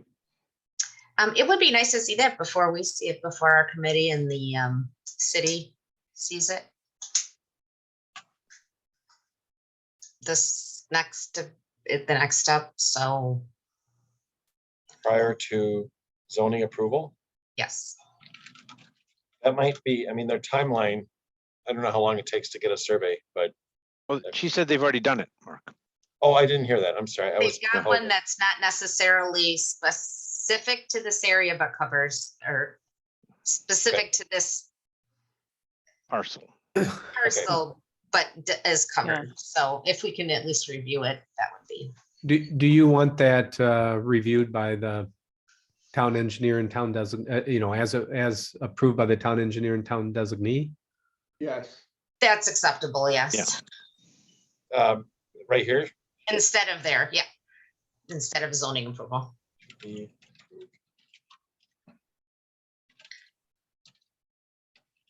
And town engineer? Yes, please.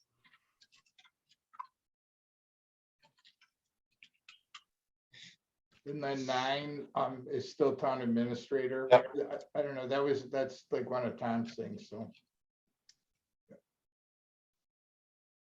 All right. That was a marathon motion, folks. Okay. All right, do we have further discussion on the motion now that we've been through it? If we don't, are you good, Mark? You still going through it? No, I'm good. Okay, then anyone else need further clarification on or wants to read through the motion again before I call for a vote?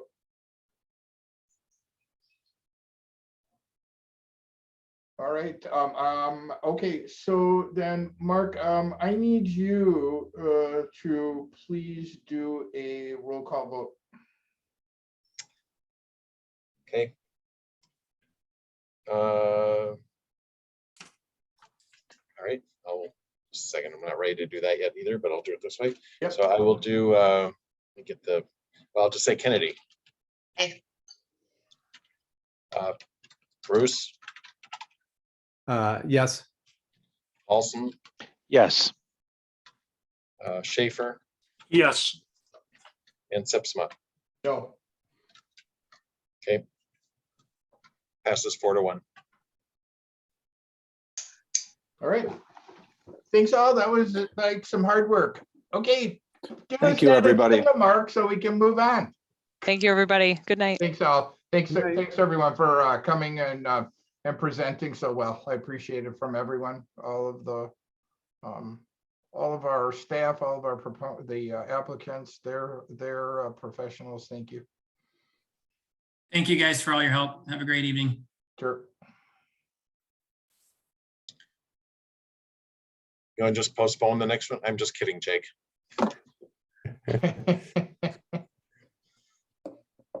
Okay, we're here, thanks. So the next item on our agenda is a concept review amendment to Community of Bishops Bay General Implementation Plan. Oops, I didn't get it all read, Mark. Oh, I'm sorry. General Implementation Plan phases 7 and 8. All right. Who's gonna tell us about this? Mark, I can just present on this one. Okay. Do you want to stop share? What was that? Do you want me to share my screen or do you want to share? You can share your screen if you just Okay. go down to any one of the first plan sets. Sorry, Kurt, scrolling. No, there you go. So, Yeah, page Jake, would you 3. tell us who you are? Because we're recording here. Yep. Jake Buns, representative with the community of Bishops Bay. So what we have here for you guys tonight is conceptual plans for phase 7, phase 8 of the Westport side of Bishops Bay, and an amendment to the GIP of the community of Bishops Bay GIP in the Westport. So we've taken this to both Mark at Middleton and Dean with the town of Westport, and got positive feedback from them on the phase 8, phase 7, and concept for the amendment to the GIP. And now we just want to get your guys' feedback on these conceptual plans, so we can further refine the plans and move forward. So just a little background. The community of Bishops Bay on the Westport side has already developed phase 5 and phase 6. I'm sure you guys are familiar. Phase 5 right off of County M there. Phase 5 has 82 lots total. Majority of them are hamlet style cul-de-sac lots, and they're anywhere from 1/4 to 1/3 of an acre. Phase 6 is under construction right now. That's the Prairie Estates in the woods, further west towards the golf course. Phase 6 has 44 larger lots. The lots are anywhere from 1/2 acre to an acre or over an acre. And just as background to compare the two, phase 5 and phase 6, and how they relate to the current market demands and what we're seeing in these the for sale lot market. Phase 5 smaller hamlet style lots. Phase 5 was finished construction in July of 2018, and we've still only sold 60% of those lots in the 4-year period since it was finished. Whereas phase 6, with the larger lots back in the woods and the Prairie Estates, we're still under construction right now, and we've pre-sold almost 70% of those lots already. So you can kind of see where I'm going with this. There's just a lot of demand right now for these larger, more luxury lots than there is for the smaller hamlet style, cul-de-sac style lots. So with that being said, we're proposing an amendment to the Westport GIP to eliminate the hamlet style, or I shouldn't say eliminate, the future phases, move away from the hamlet style lots and instead create larger regular lots that are just street side. This proposal would reduce the total approved number of GIP lots, or excuse me, currently the total approved number of GIP lots is 394. This proposal would bring that down to 285 lots. So it'd be a net reduction of 109 lots on the Westport side of community of Bishops Bay. And Mark, if you go down maybe 2 slides, it shows a side by side of the existing, no, a couple more, of the existing approved Westport GIP and what we're proposing. There we go. That's the one we want to see. Yep. So you can see on the left there, that's the existing approved GIP, and you can see to the north of Bishops Bay Parkway, it has all those hamlet lots. It's pretty much exactly the same as what's already been built in phase 5, the farm in the prairie. And then on the right there is what we'd be proposing as the GIP amendment. Larger lots, the lots you're looking at there, they're all approximately around 1/2 acre. And there's only hamlets where the streets end. It's not, one main thoroughfare with the hamlets coming off of it. So that's the big picture Westport GIP amendment. And then Mark, if you go down, I think 1 page after that. This is just our concept plan for phase 7. So phase 7 is located at the end of Homestretch Drive. It's kind of an extension from phase 6. Yeah, there you have it. It's in the Prairie Estates there, the southernmost portion. Yep. Phase 7 has 24 lots in it. Those lots go anywhere from a quarter acre on the far west side of phase 7 there to 2.5 acres. The majority of these lots are probably about 1.5 acres or larger. Very, very sizable lots. 14 of the lots have golf course frontage, and the remaining 10 lots look over the Mendota Wildlife Prairie area and the monastery land. Scroll down one slide, Mark. Sorry. I coughed and I didn't hear you. What'd you say, Jake? Oh, just scroll down one. Okay. So this is just the remaining portion of phase 7. That's on the golf course. I wish I had an aerial exhibit to show you guys. I don't know, and then you can go down to the last slide there. One more. Yeah, so this is phase 8, then the other concept design we wanted to show you guys.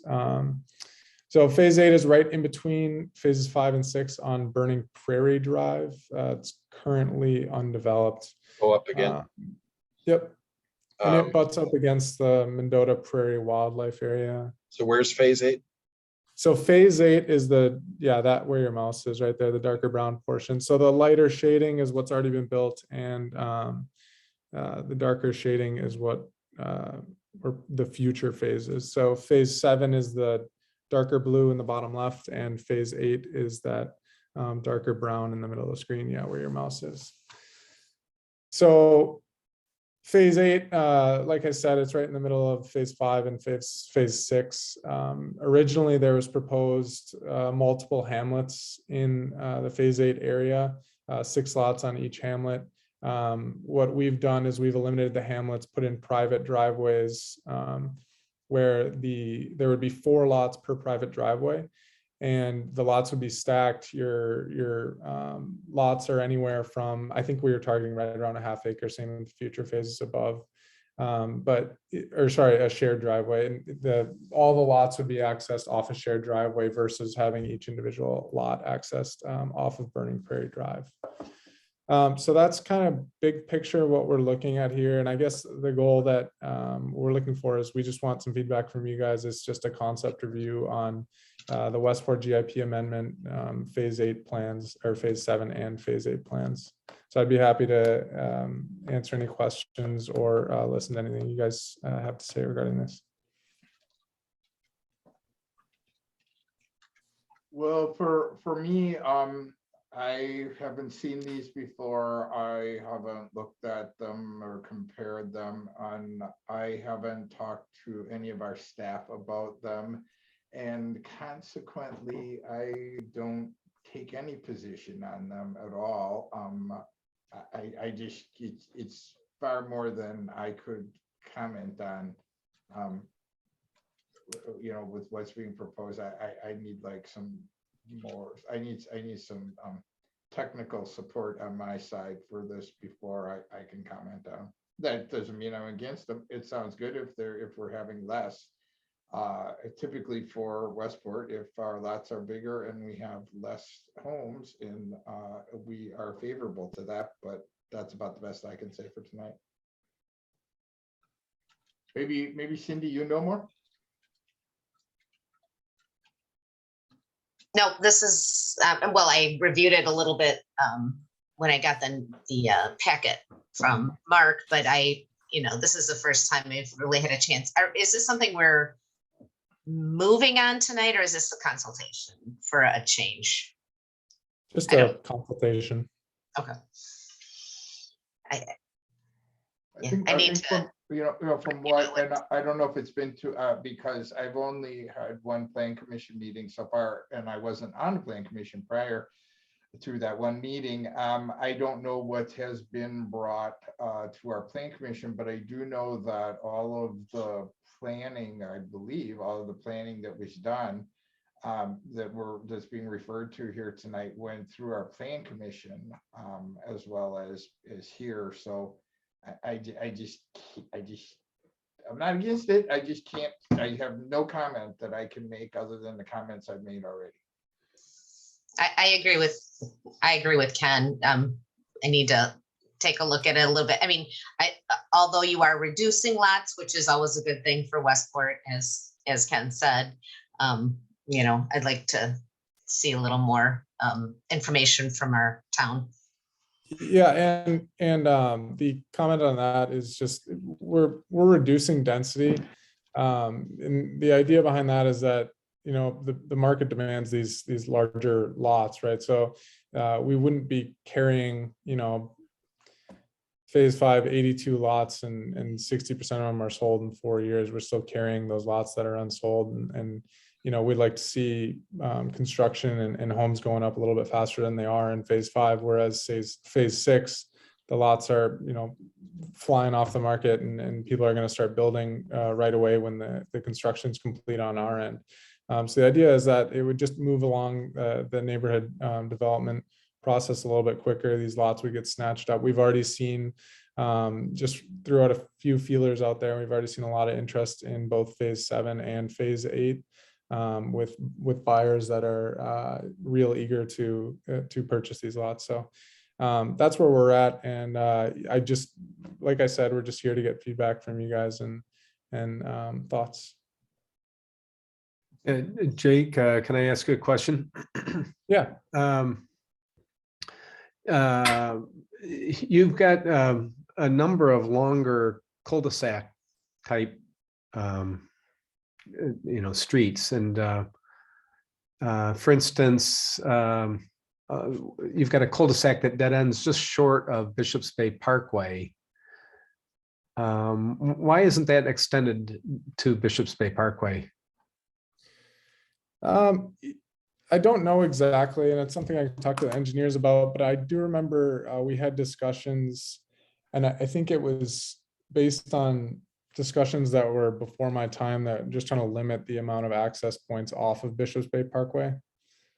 But I mean, like I said, this is the kind of north of Bishop's Bay Parkway here is just merely concept design. So things can change. I'm not necessarily adverse to the change in lot sizes to help, you know, sales, but I think I wouldn't want to comment too much on the street configuration and specific lot configuration right now.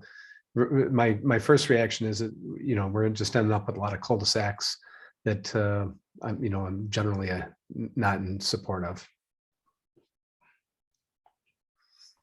And if I'm reading Mark, can you scroll down? I'm reading it that a lot of cul-de-sacs are eliminated. Yeah. If you go to the side by side. That's where I'm heading. It's the smaller private cul-de-sacs. Yeah, so there's your side by side. So the right is what we're proposing today, and the left is what's already currently approved. Yeah. We're removing those, you know, those cul-de-sacs that there's 6 lots on a cul-de-sac, and they're anywhere from like a quarter to a third of an acre. And right now they're just not selling as fast as we'd like to see them. Would these would the roads shown in the proposed amendment be public or private? Public. Private driveways, though, sort of in those smaller lots. What was that? Sorry. I think what he's asking if you look on the right side where you're changing from 6 lots down to 4, those would be private driveways. Oh yeah, sorry. Randy, you're talking about phase 8, which is on the lower part of the right side there. Actually, the upper part of the right side, north of Bishop's Bay Parkway. Yeah, and Kevin, how have we done that in the past? Just like the phase 5 roads, are those public roads?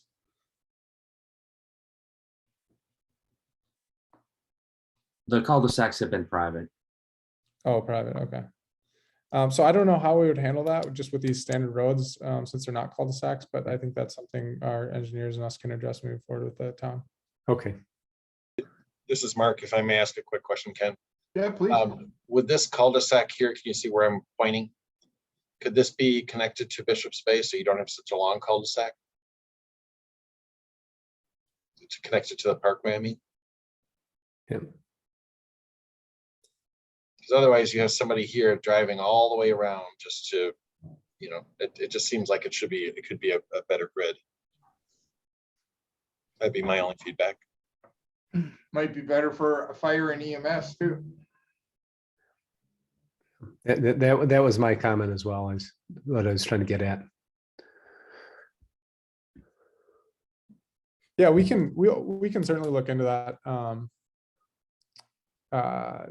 And we can, it's something this was kind of, thrown together as a concept review, and we just want to make sure the lot sizes are sufficient to you guys and losing density. But I guess the street layout is something we can address moving forward.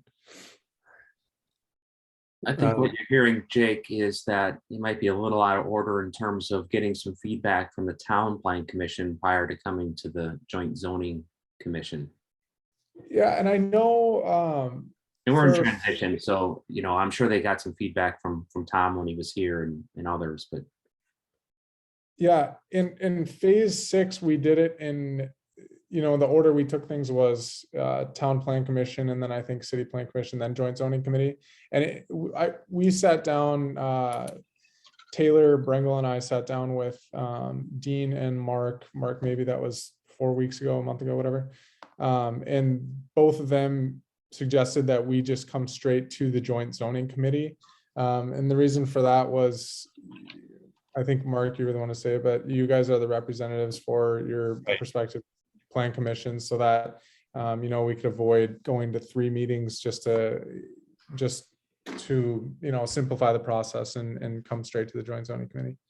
I don't think you're going to avoid that. And my comment was, and Cindy might also recall this, but is that this planning was done through our plan commission. And so to change it, I think that it's necessary for our plan commission, the Westport Plan Commission, take a look at it. Yeah, Just, and no offense to predate. Mark or anybody else, but I just. It predates both Ken and I on the plan commission, so that's why I'm like I said, generally favorable to the increased lot size, but I do have concerns about that many driveways. So that's which has been brought up before in our plan commission, so that's something that would need to be addressed. Yeah, and I think when we come back with, the full GIP amendment and, SIP approvals and everything, we would go through the whole process of going to the town plan commission, city plan commission, then joint zoning committee. Since this is merely just conceptual review, the idea was just to go straight to you guys with the joint zoning committee and get some feedback, and then move forward from there. And if I can clarify, since Jake, you mentioned my name about this. The reason why I suggested coming here first is because you are representative, and otherwise, when you have full presentations at each commission, by the time it gets here, you guys are fully familiar with it. And it's nice to have that intergovernmental, since that's the whole point of this, to have that discussion so that you each hear and can represent back to your respective bodies. So I think as a general rule of thumb, I'd like to, in the future, working with Dean and Kevin, is have the joint zoning board really be the sounding board early on for everything, and then follow the steps necessary. Specifically, if something's going to be in the city, then it goes through the city process after that. And if it's going to stay in the town, as far as I'm concerned, the city plan commission doesn't even need to review it. Otherwise, we just have a lot of overlap. I don't have a problem with that. It's just for this one tonight, I didn't know anything about it. So, Understood. Yeah. And well, I agree with that, Mark. There's some advantage of having a plan commission look at general design before you get to a zoning level. My only feedback would be, again, what Randy said, that that one cul-de-sac would be nice to have that go through. I don't have any objection to this. I think actually the improvement on phase 8 is a improvement of what you had with those little things. I would just make the point that from the city's perspective, having been on multiple city plan commission where we go back and forth in the old days of counting the number of units allowed, to make it clear that the units that are lost in Westport are not transferable to the city, or are they? Is that the intent? That was the question I was gonna ask too. Or is the city portion already fully platted, so we don't have anything left in the city to approve? The answer to that is no, because ultimately there's other neighborhoods in the community of Bishop's Bay that could take greater density. But I do think there needs to be a good understanding here with the developer in terms of what the intent is. I mean, in theory, you know, you're selling these lots. Well, I won't go into sales, but Yeah, so the issue is when we count the number of units in the city, that has to do also with the CARPC application. Right? For the number of units that would be in water and sewer. I don't know the answer. I'm just saying, I remember that coming up a lot of times, and even Cindy on our plan commission. Why am I blanking on her last name? or Zellers. Cindy Zellers. They went round and round on that issue because she had been there at the beginning. And I just want to make clear that when the GIP comes through, that the count of the number of units, what happens to those lost units in Westport, if they're intended to be moved to Middleton, then we'd want to see a concept plan of where you might think of moving those, or do they just disappear? Well, and anything that would be reduced in Westport, at least from, I think, my perspective, anything that would be lost in Westport, reduced in Westport, has nothing to do with moving them somewhere else. We wouldn't agree to that. I mean, unless they were trying to move them somewhere else in Westport, then we would want to know. But if they want to move them to Middleton, our position would be that, well, if that's what you think you're going to do, you're going to have to deal with Middleton on that. And I think this is a good discussion because you know, the city has been struggling to make sure that we don't lose density really. So if we're losing units here, I think it should at least be there should be some thought as to whether those units are recouped even within the city of Middleton. Yeah, and just our understanding, I guess, and we haven't gone that far as to make any of those decisions yet, is that the city wants more density, single family density. Am I correct in saying that? Well, yes. I mean, a key issue is obviously also the modeling that was done for stormwater management purposes and impervious surface area. So if we're increasing density in Middleton, theoretically, that could have an impact on stormwater management and tip the balance there. So this is definitely a complicated. I mean, I think there does need to be a clear understanding with any approval here that there isn't necessarily an automatic guarantee that the lots shift to Middleton. Right. Okay. And it's part of the good intergovernmental relations, right? That Westport is designed as a town. They're not going to provide water and sewer. And so large estate lots are reasonable, but within the city, if we can provide more flexibility for smaller lots to provide for, you know, townhouses, or greater flexibility for, you know, old people to buy, you know, newer homes, or, you know, so all that flexibility should occur within the kind of urban service area where we have it in the city. So, but don't assume that we'll automatically approve those. So. Yeah, if we were to go that route, we would make sure it's a part of the application and the amendment and everything. No, I appreciate that feedback. Okay, we all set? All right. Anything else from anybody else? Any other questions or comments for tonight? Well, even though he doesn't want to hear it, I do want to thank Kurt Paulson for his service. And this is his last meeting, as I understand it. And Kurt, on behalf of city staff, and I know I speak for the others here who can speak for themselves, I'm not letting you go quite yet. I just want to say thank you. We've really appreciated your contributions to the city. It's been fun. He got out of plan commission last night, so he didn't get to hear goodbyes there. So you know, this is payback. I'm Irish enough. It's called the Irish goodbye, right? You just kind of sneak out the back door. So yeah, and go have a beer. Thank you, Kurt, and thanks for working overtime or all the way through to the end tonight, and you were certainly helpful in us coming to a resolution on the Bridge Road issue. So thanks, and thanks for all your work. Yep. Thanks, I'm Kurt. just sad that I won't get to spend any more evenings with Terrence Wall. You can come back and just sit in the meetings. I'm sure he'll bug you regardless, Kurt. So. Yeah. We'll make sure to get you a special invitation. Well, thank you, everyone. So, All right, thank you. Thank you. okay. All right. Good I think, night. just one Oh, more. we need a motion to adjourn. All right, thank you. I will move to adjourn. Yes. I will second that. Motion made, and second to adjourn. All in favor, say aye. Aye. Aye. Opposed, say nay. And we are adjourned. Thank you all.